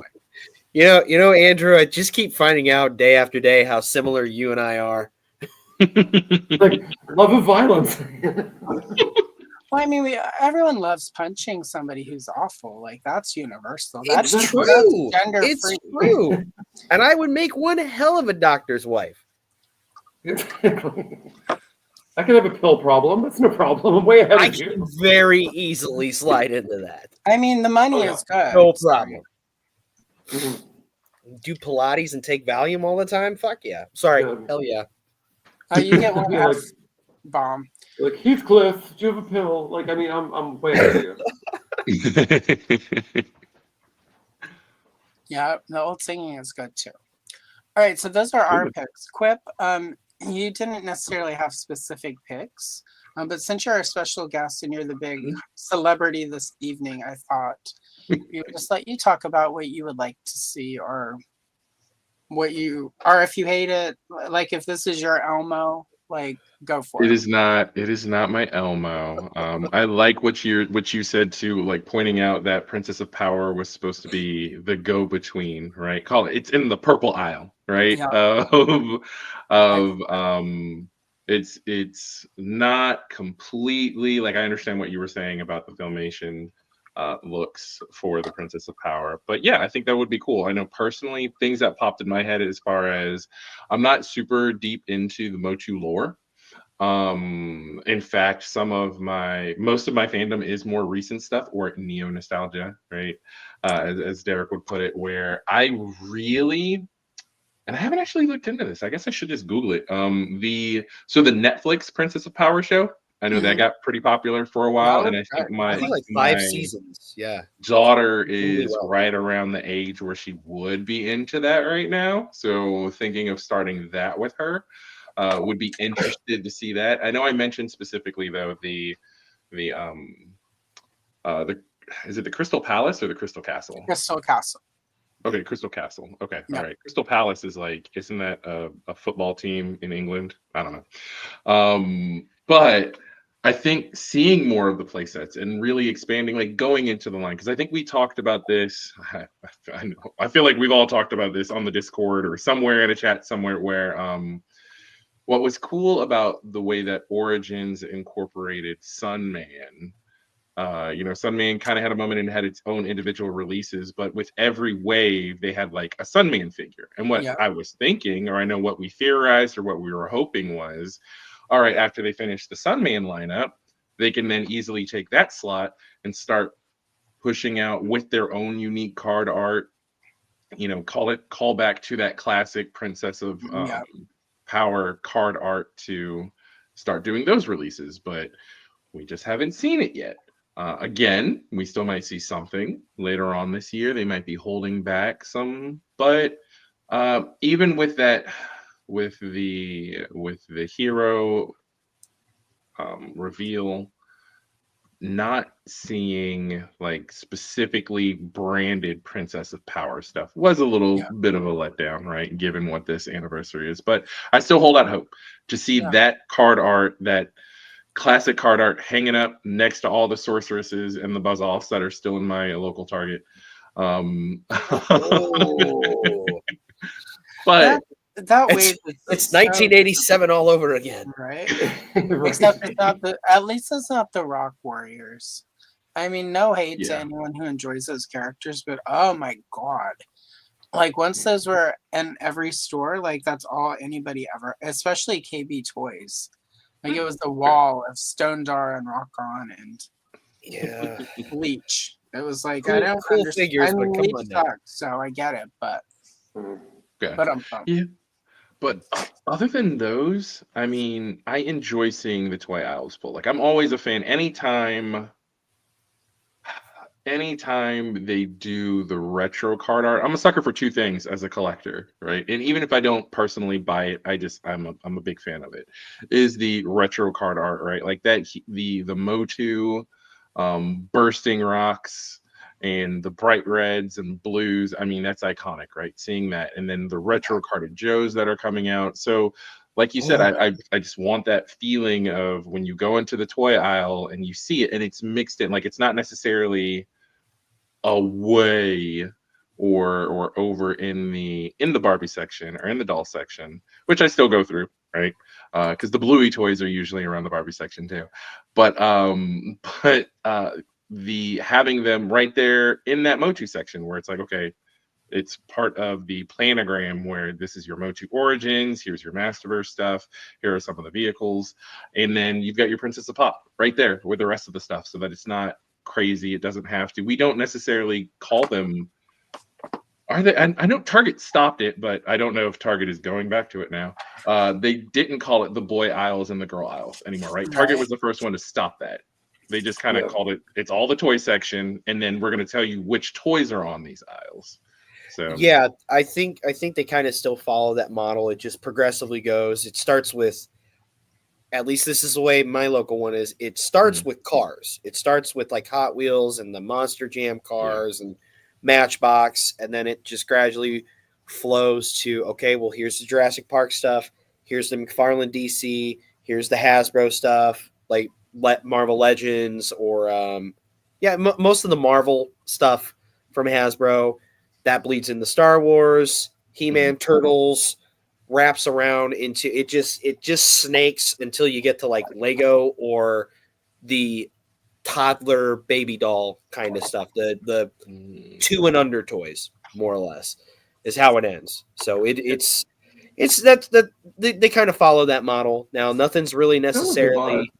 I mean, it's still blue and pink, sorta, but there's a lot more bleed to it than there was in the 80s and 90s. I'll say that. Oh yeah, it was like forbidden to go down that aisle. Like I remember, because that was the thing about She-Ra. It's not like the retailers didn't know where to put her. So like my folks were like, you can get She-Ra and you can get the male characters from Princess of Power, but that's it. But like we had to like venture down the pink aisle, and it was very like going into the girls' washroom kind of moment. We were like, we're not supposed to be here.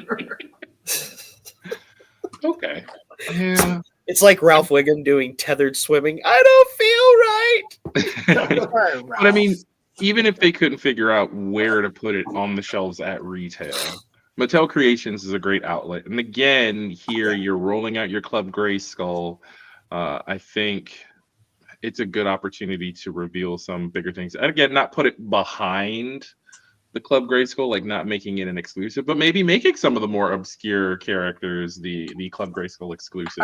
I 100% will say, like, if the only way that they're going to do Perfuma in Origins is for her to be a Mattel Creations exclusive, I'm not going to be offended. Like, I think, like Glimmer, Frosta, but, like the main characters, I think could work at retail, but like Perfuma, Spinnerella, I don't, not so much.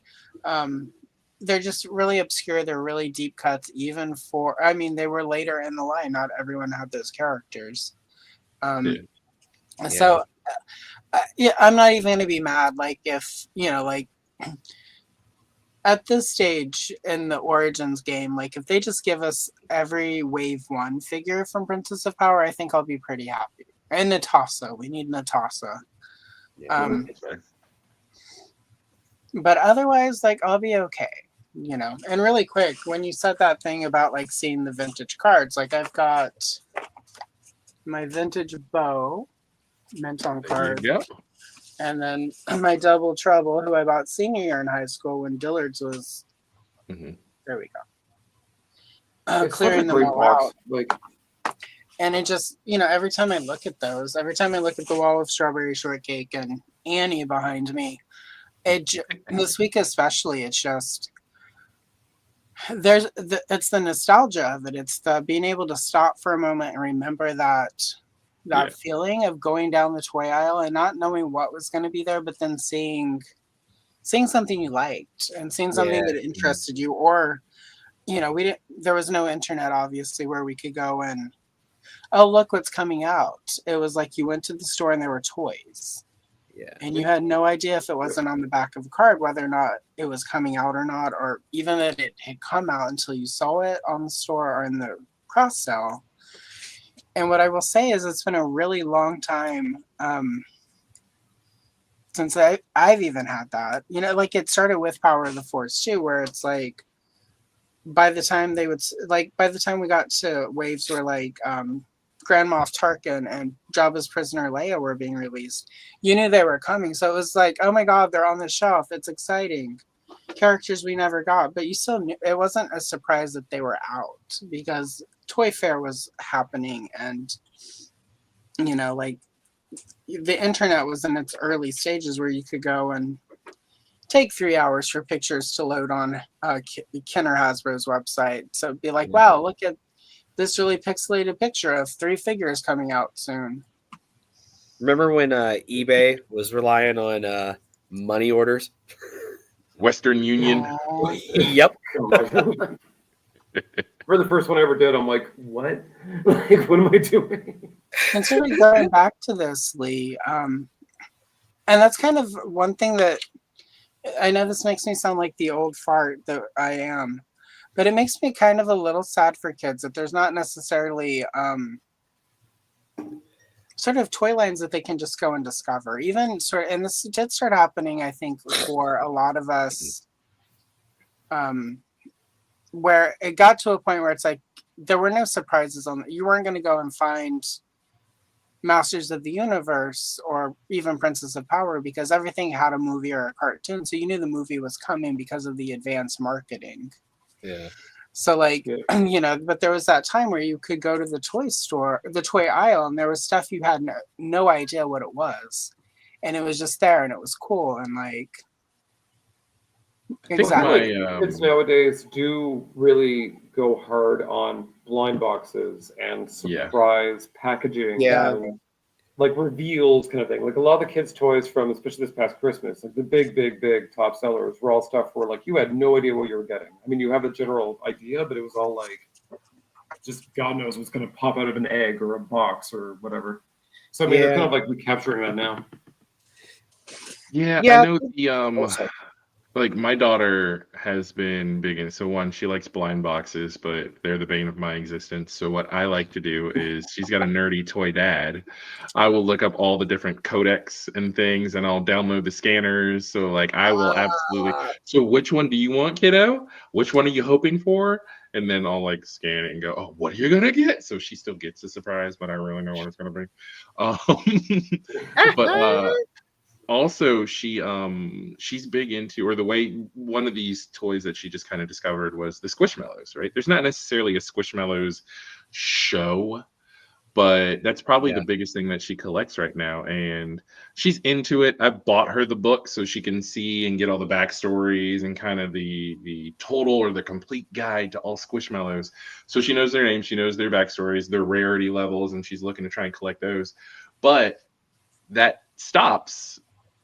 Like it's only got the Squishmallows that were previously released. So she still likes to go and see in that stuffy section, hey, is there something new? What else just came out? Oh my goodness, there's a new variant of Cam the Cat, whatever. So there's still some excitement. It's just kind of pivoted. It's not the same as when we were kids, but kids still get their own fixes, right? They're still into things. Yeah. I'll get the same thing with Henry. Like there's man, that kid is so supportive when it comes to things that I'm going to like at the store. He's all kinds of, oh, Dad, you need this. Exactly. You know what? You're a hell of a kid, Henry. God love you. Thanks for understanding. It's a good thing your mom's at work right now. But no, he'll there's certain things sometimes, like he knows if he's with Dad and we're going to the store, we're going down the toy aisle. It's going to happen. It's the natural order of things. If we don't go down the toy aisle, he knows something is very, very, very wrong. But we will always see something that will catch his attention because it's new to him, or it's different, or maybe he didn't notice the first go round, or now because he is going to be 6 in 2 weeks. Now his tastes are a little different. So maybe instead of being like, oh, Hot Wheels and monster trucks, it's, oh, well, look at this action figure. Whoa, that's really cool. That's a cool Batman. That's a cool this. So it is, you like Quip said, you still get that with kids. It is a little different than when we were kids. Yeah. But it's still there. The spirit of it is still there. That excitement of seeing something for the first time. And like, for case in point, him and I have been up and down the toy aisle by the He-Man stuff. I can't tell you how many times. Naturally, we have walked by the Turtles of Grayskull easily 100+ times. But for some reason, the other day, he just noticed it for the first time and thought it was the coolest thing ever. So and to him, it was it's been on the shelves and on pegs for what, 2 years now? Thereabouts? Thereabouts. Year and a half, roughly. Lord. That seems impossible, but accurate. Yeah. Crazy, right? But to him, it's like, oh my God, where did these come from? And in my head, I'm thinking like, these have been around for about 2 years, kiddo. But he's Apocalypse Wolverine is still there. yeah, right. And he's super excited about it, seeing it, so it's, the magic is still there. It's a little different, but it's still there. It's still there. Also, I just looked up Squishmallows, and I'm like, what the fresh hell is this? It's just little balls of animals. It's like animal balls with 2 eyes, and they're cute. Like, I did a whole display for my daughter in her room. So aesthetically, aren't they very Retro time-ish? Say again? I said aesthetic-wise, because I think Henry has a couple. Are they very Adventure Time-ish? Like the cartoon show? Yeah, that's kind of the aesthetic, just the simplified face where it's just like the 2 eyes and a mouth. Not all of them have noses, right? They're very simplistic, but my daughter loves them, and she's very, like, she's got sub collections within her collection. So so I was trying to organize her toy section, right? So all of us have our own little toy areas. Like, I've got mine. My wife has vintage Playmates, Star Trek, and the modern Alien from NECA figures, like, down in her area. And she's got some Lego too. But my daughter's room is very coordinated. Well, on the back of her door, she just recently won a Squishmallow. Like, we got enough points in an arcade, so that was a fun experience, right? Okay, I can buy this thing on Amazon for $11, or we can go to this arcade and we can save up all our points, and you can earn that Squishmallow, right? And so we went for a birthday party at this arcade/bowling alley and saved up enough points. Boom, she bought it. Super excited. Best day ever, Dad. So then it wasn't in her Squishmallow section this evening. So as she's getting ready for bed, I noticed it wasn't in the Squishmallow section, and I was like, all right, let's work it in.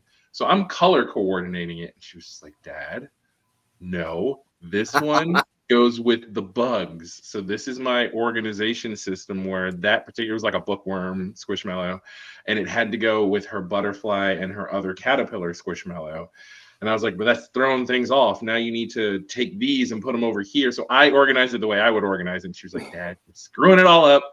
This is my system. So I had to take a step back and go, okay, me, aesthetically, it looks better when they go in like the color, like rainbow-ish, it flows. But she had this is how they're organized, and this is why they're organized that way, right? It's Animal Kingdom. It's like I had to respect it. I mammals, was like, okay, arachnids. This is your room. This is your collection. Go for it, kiddo. But she loves them, and they have different sizes too. So they have like the little mini ones that are keychains, which keychains are the new friendship bracelet. If y'all didn't know, you know how you used to stunt on people for having all the different color like friendship bracelets. Now it's kids have all kinds of keychains on their backpacks. Like that's how. And no cars, like. But they have keychains that are a little tiny, 2 inches, 3 inches. Then they have like the 5-inch is your standard size Squishmallow. Then they've got like some giant ones, almost as big as like a beanbag chair that you can put in the corner of a room. She doesn't have any of those yet, but yeah, it's all over the place. Kids are weird. Squishmallows. Matt had bought me one, and the cat stole it. Thieves. Rude. So he bought me another one, and a different cat stole that one. So we bought the third cat its own Squishmallow, and mine is up there where they can't get it. So There you go. technically, I have a Squishmallow, but if I dare to bring it down, a cat will steal it. Oh, that cat's gonna take it. I don't get it. They don't really mess with any of my, except for Oli. Anytime the kitten, well, he's almost 2 now, but the kitten, anytime I put a She-Ra on my desk, he will steal her sword and run off with it. So the only thing he wants, like, he will go out of his way to steal that.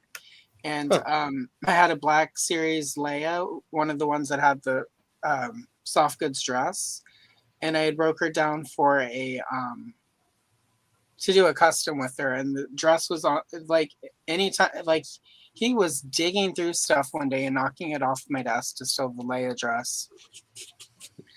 So he's a perv. He steals women's swords and dresses and Squishmallows. So He knows what he likes. I'm the problematic boy mom. So my little angel didn't do anything. And on that note, all right. I was Let's gonna see, the say next slide we're is coming the up to end. about 2 hours. Yeah, we Yeah. love you, Quip. Well. And it's, of course, our hero again. Love you so much. My heart hurts. Yeah. Well, one, now that we've sort of done, we've made sure we weren't clickbait by briefly talking about the original thumbnail. Yes. We've talked about the actual business at hand. Let's now talk about how cool it is for Quip, because we booked Quip. Listen how I said that. We asked Quip to join us after you were on Brick Show, right Yeah. before your first appearance on Geek Dad Life. And in the weeks since, you have been officially asked by Jay and accepted and become the official new co-host of Geek Dad Life, Yes. which is Very super exciting. Absolutely. I enjoy it. So one, shout out to Brick Something. He just reached out randomly as far as trying to find different guests, people who don't necessarily, or who he's talked to, but he hasn't really talked to on his show. And so I was like, yeah, I'll give it a go. This will be something fun. Usually in years past, I've just liked to be in the chat, kind of lurking, not necessarily lurking, but just having conversations and getting engaged, but more behind the scenes, right? Of enjoying toy talk in the Discords. But this year, pursuing more artistic endeavors. My wife has taken up painting, right? As just an outlet for stress for a lot of things that are going on. Our daughter is into all sorts of art. She will try anything, origami, watercolors, pastels. She is just big into it, which is part of the reason why we've enjoyed your shorts and a lot of the coloring that you do, Allison. Yeah. And I'm getting back into graphic design. So I did some freelance graphic design when I was in college. So I'm getting back into that. And then, so just out of the blue, Brick calls and I go, okay, well, this is something new. And then people were so warm and welcoming. And really, I just enjoy talking toys. I like to try and keep it positive. As Derek mentioned earlier, and as you both know, you have seen me in the toy Discords, trying to be the voice of reason of, well, do we need that? Right. There have been a couple of GIFs or memes that have gone out there. Okay, all right, here come Quip, you're ruining it. We just let us buy things. Let me be reckless. But really, I enjoy the fandom. Geek Dead Life has cultivated a very positive environment, which I frequent, right? And I've enjoyed chatting and having conversations with fellow collectors, with each and every one of you, right? We've all interacted or engaged in some way, shape, or form, even just before being on here. So one, I want to thank you all for inviting me to the Retro Toy Cavalcade. You're welcome. Yeah, it's always fun. I'm a fan of everything that each of you is doing right now at the moment. I know people keep saying, well, what are you going to do? What are you going to spin off? Well, you need to start like putting out things on your channel. Right now, I'm just kind of enjoying. I'm just here for the ride. I mean, I'm thinking through, okay, what things might I do? What perspective might I bring? I feel like people might get bored or tired of me telling them, hey, you don't need to buy that. You don't need it's a toy channel that's telling people to be measured in their collecting, At least you which want to is be a Johnny shtick. New Toys. Oh, Johnny New Toys. Oh, I thought about that where it's like if Nostalgia Unbox is Johnny New Toys, then am I don't know, Quippy No Toys? Like I don't my wife was actually saying earlier, she was like, if you're gonna keep doing this, you need more toys on that shelf. Like you should and I was like, are you telling me to buy more toys right now? That's a good woman. Enabling me. And there's the entire It's a good woman. there's a whole like movement happening through various spaces on YouTube and different communities of like destash, declutter.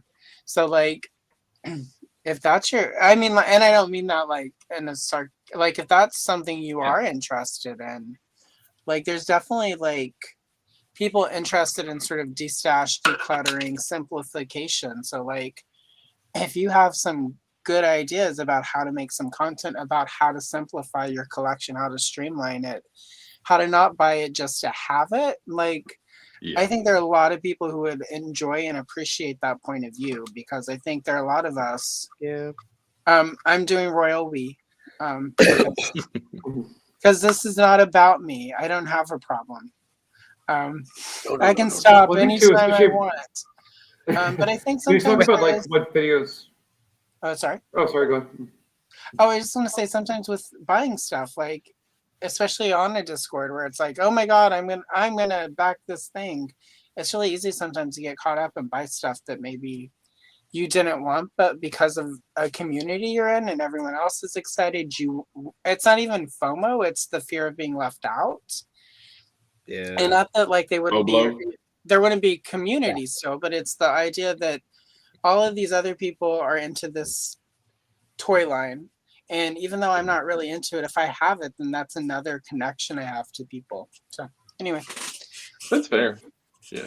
Also mention too, like if you're, I don't know, if people are telling you to like you need to start your own channel or do whatever. I mean, there is sort of like there's benefits to finding your voice first and finding like what you want to talk about, because once you get into it, you're really into it, and it's gonna be this weekly like thing. So I know like these two especially kind of like lightly bullied me into doing my series, and I was like, I'm not good at talking. I'm not an editor. This is not what I wanted to. But I mean, like now that there's that creative, means kind of thing. There's learning something every week. There's just getting more comfortable with the camera. There's all that. Like, it is fun now. And I know for myself at least there is an endpoint. I don't know when that is yet. I'm looking forward to it, frankly. But like, there is at least like eventually a stopping point for that, and I can sort of pivot and go somewhere else. But again, too, like if you want to go down that route, that's an option. But also, too, like I mean, it's not really like Jay or a lot of people really do that much review content anymore. Like I mean, this is its own content. That's true. And so I know I'm definitely like I want to find that shtick, for lack of a better term, that is consistent with who I am, right? It's not a personality that I'm necessarily putting on, but it is really how I move through the world. To your point, Allison, of the decluttering, decaching type deal, where the last 3 years I've been focused on, because I mean, I've bought a lot of toys, and that's one thing that I have done in the different Discords is, okay, well, let me just go ahead and unload this, boom, in one fell swoop. Here's this big lot, here's that big lot, right? It to me has felt as though it is like it's removing burdens, right? Like whenever each of us, so we've all quit a line at one time or another. I don't know, have we all quit a line? Oh And then yeah. when we quit collecting that line, not only stop collecting it, right? But you realize, you know what? If I got rid of this, that would actually raise a lot of money for this other thing that I really want, right? Because Yeah. we've all bought figures. We've gone down the completionist curse of I hate this figure, but it's it's the only one that I need to complete this collection. So sure, I'll buy it. And then you just kind of like squint at it every time you walk by, like I don't like it. Marvel Legends Deathlock. Yeah, so just getting rid of that it's okay. Like you don't need to buy things you don't need to impress people you don't know, right? Yeah. You can, it's really for you, and to Marie Kondo it, right? Of does it bring you joy? Yeah. Which of these figures do you love so much, right? And there's so much out there now, that you can just grab what makes you smile. And if that's the part that you enjoy, then fantastic. I like kind of setting up the display and just kind of sometimes sitting and enjoying and just being around my toys. All right.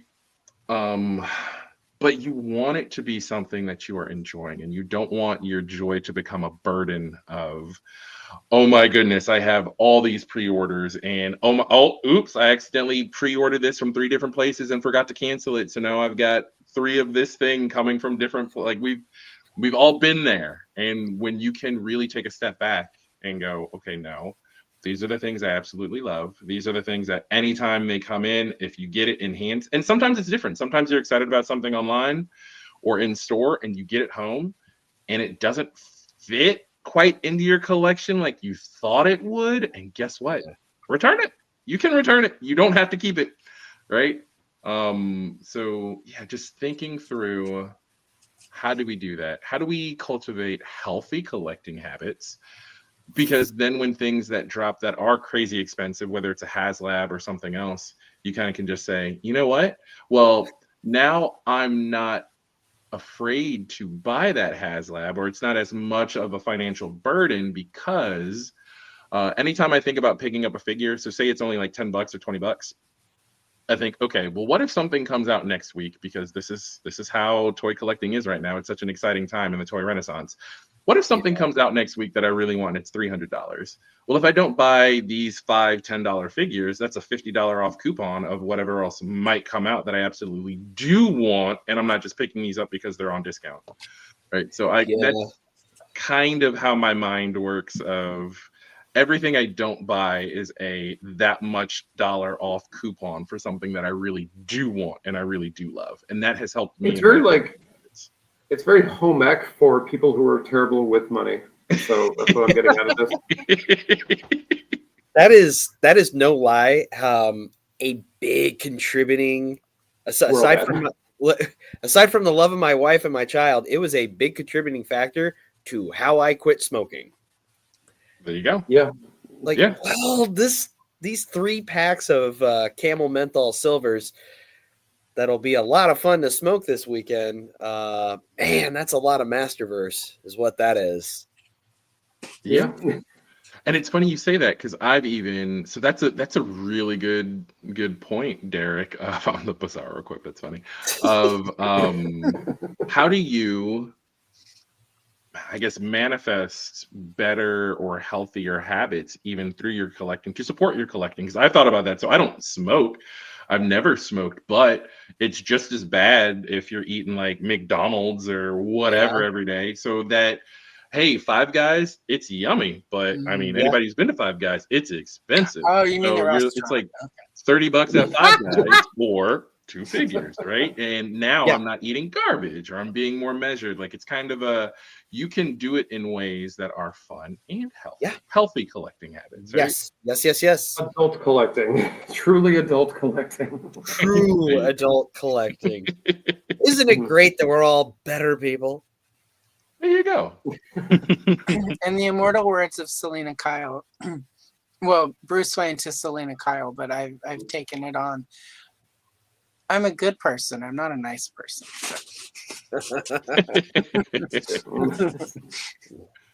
That's my collecting vibe. the Hoover household mantra. We're good people Any here. relation We're not to very nice. J. Edgar Hoover? What's that? I'm sorry? Any relation to J. Edgar Hoover? No. That's an adopted name. Okay, just checking. True story. If Grandpa hadn't been adopted, I'd be Derek Joseph Tomaszak. Oh, I'm sorry. Thank goodness Grandpa was adopted. Yeah. Thank goodness. It sounds like a French Canadian dip that somebody brings to the potluck, and you're like, oh, the Tomaszak. It sounds like a dip that would be like in like the same kind of food catalog where it's like Jello molds that involve meat and pickles. Ooh, yeah. Aspic. Yes. And like avocado, like Tupperware. Yeah. The Rosie Perfection salad. Oh, I used to collect those cards, the horrible 70s diet menu cards, and there's some lady who did a book released a bunch of them, and there was a recipe in there called Happy in the Soup, and the little blurb she wrote for it was like, when you first join the cult, you may think the soup tastes like ass. It doesn't. The soup tastes like love. Pay no attention to the electric fence. So. All right. Well, on that note, we are at 2 hours, and Andrew is in Canada, which is Quebec savings time. So we need to. He's about to turn into a pumpkin. Not baby a pumpkin. Boy's gotta go to bed. It's Friday. Yesterday was Thursday. Today it is Friday. We so excited. Anyway,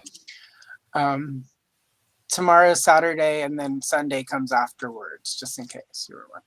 Anyway, so really quick, let's do a little go around the line. Andrew, what's coming up on Gatie's Toys? What is coming up? So Saturday is Dino Saucers, finally. I know Derek's been wanting this one. There's, we'll say 3 lead ladies out of that toy line. I'm clumping them together because I'm not doing 3 damn Dino Saucers videos, I can tell you that. And then the week after that is going to be Golden Girl and the Guardians of the Gemstones, which I'm very excited about because that line is wackadoo. Speaking of, girly lines that kick ass. Cool. One of my favorite lines. So, Hoover. Yes. Well, speaking of the motu of it all, this past Monday was our He-Man episode on yesterday's. This upcoming Monday will be the complement to that. It's going to be She-Ra and Pop. And a week later, we will be having our own Dino Saucers episode. So, actually, just since he's here, Monday we do a record. We're going to be doing some more patron picks, and our first record of the night is going to be Pro Stars Quip. That's yours. So, oh boy. That should be a fun night. But yeah, this Monday will be She-Ra and the Princesses of Power, followed by Dino Saucers, followed by Cops, followed by Food Fighters. Spoiler alert, the last 3 episodes I just rattled off were all recorded on one night, and by the time we got the Food Fighters, we were pretty lit. So enjoy that one. Okay. It was the 3rd show aura. Third show energy, baby. All right, it's a good one. What I've got coming up tomorrow, Color and Chill, Imperial Sand Troopers. So a page from a vintage 1977 Canadian Kenner coloring book. Saturday, World of Barbie Fashion 1978. And then on Monday, it's a Barbie vintage 1983 coloring book flip through and coloring because Barbie. And then on Sunday, I'll be joined by the amazing Chris Plastic. Here we go. And the fantastic Chris Plastic. Surprise, surprise! We'll be coloring more pages from that I've scanned from the 82 DC Style Guide. that I've turned into coloring pages. We're going to color those and talk DC. The twat of it all. And ironically, there was never a Diner Saucers coloring book, so I do not have any Diner Saucers content coming. So sorry for anyone hoping that I was going to bring that in. No, not so The trilogy. The trilogy. Somehow Palpatine has returned with the Diner Saucers coloring book. Anyway, and on that note, Quip, what do you have coming up? So Geek Dad Live Sunday, as always. Usually it's around 9-ish. I say 9-ish because of daylight saving time. Right? Daylight savings time. And then sometime this month, I know Toy Anxiety has reached out. Still working out the exact date, but I'll probably be guest starring, popping up on Toy Anxiety for funsies, just to again talk toys. Always happy to talk toys. But yeah, that's all I got. And I did want to pause for the cause and also applaud you, Allison, for your contributions to the Geek Dad Life family and the background researcher archivist for Toy Geeks. You're doing great work there. So I just wanted to acknowledge and applaud that as well. I was able to buy a mansion because of it. Of course, it's there you go. a mansion, but still. Still a mansion. That's still a mansion. Now all I need is a Barbie Bugatti and a Lamborghini, and then I can truly say I worked, bitch. I heard something else, but Barbie Bukkake? What? Bugatti? You want a Bugatti? Barbie Bukkake. Bugatti. That's a Google search for Derek later. I mean, I don't know. I'll send you the link. I'm just going to say really quickly before we sign off, my Google search is really messed up because I typed in Bugatti. It's a car, by the way, Andrew. But when I typed in Bugatti and spelled it correctly, Google instantly added coloring book at the end of it. So we're done. Oh. Google shade. Some shade. Did you mean Bugatti coloring book? Yeah, Google's like, bitch, you can't afford a Bugatti. How about a Bugatti coloring book? How about that?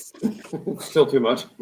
And then, oh my God, and there are a bunch of coloring pages free. I hate you, Google. Anyway. For Bugattis? And really quickly, Todd's here, and Todd is saying, don't leave out Denver the Last Dinosaur. Go listen to that episode, Todd. You'll hear my son swear. If you check out the yesterday's podcast, there is an episode about Denver. So exactly. Shit. There's two of these. Shit. There's two of these. No. I said shit, and then I said, shit. My kid's fucking rad. Well, I wonder why he has two rad parents. There you go. All right, and on that note, we should wrap up the cavalcade. This episode of the Rural Juror comes to close. Based on the Broadway musical starring Jenna Maroney, that was later made into a motion picture starring Jenna Maroney, with the soundtrack by Tracy Jordan. So, Dr. Spaceman. Remind me, I need to go to the doctor. The cavalcade will be back. This is sort of an extra episode. We are planning something special this month for the 40th anniversary of She-Ra. So we'll have some announcements coming up about that closer to. So, and with that, let's get the heck out of here. And instead of the typical awkwardness, we're going to take a page from bigger channels like Geek Dad Life. I made an outro.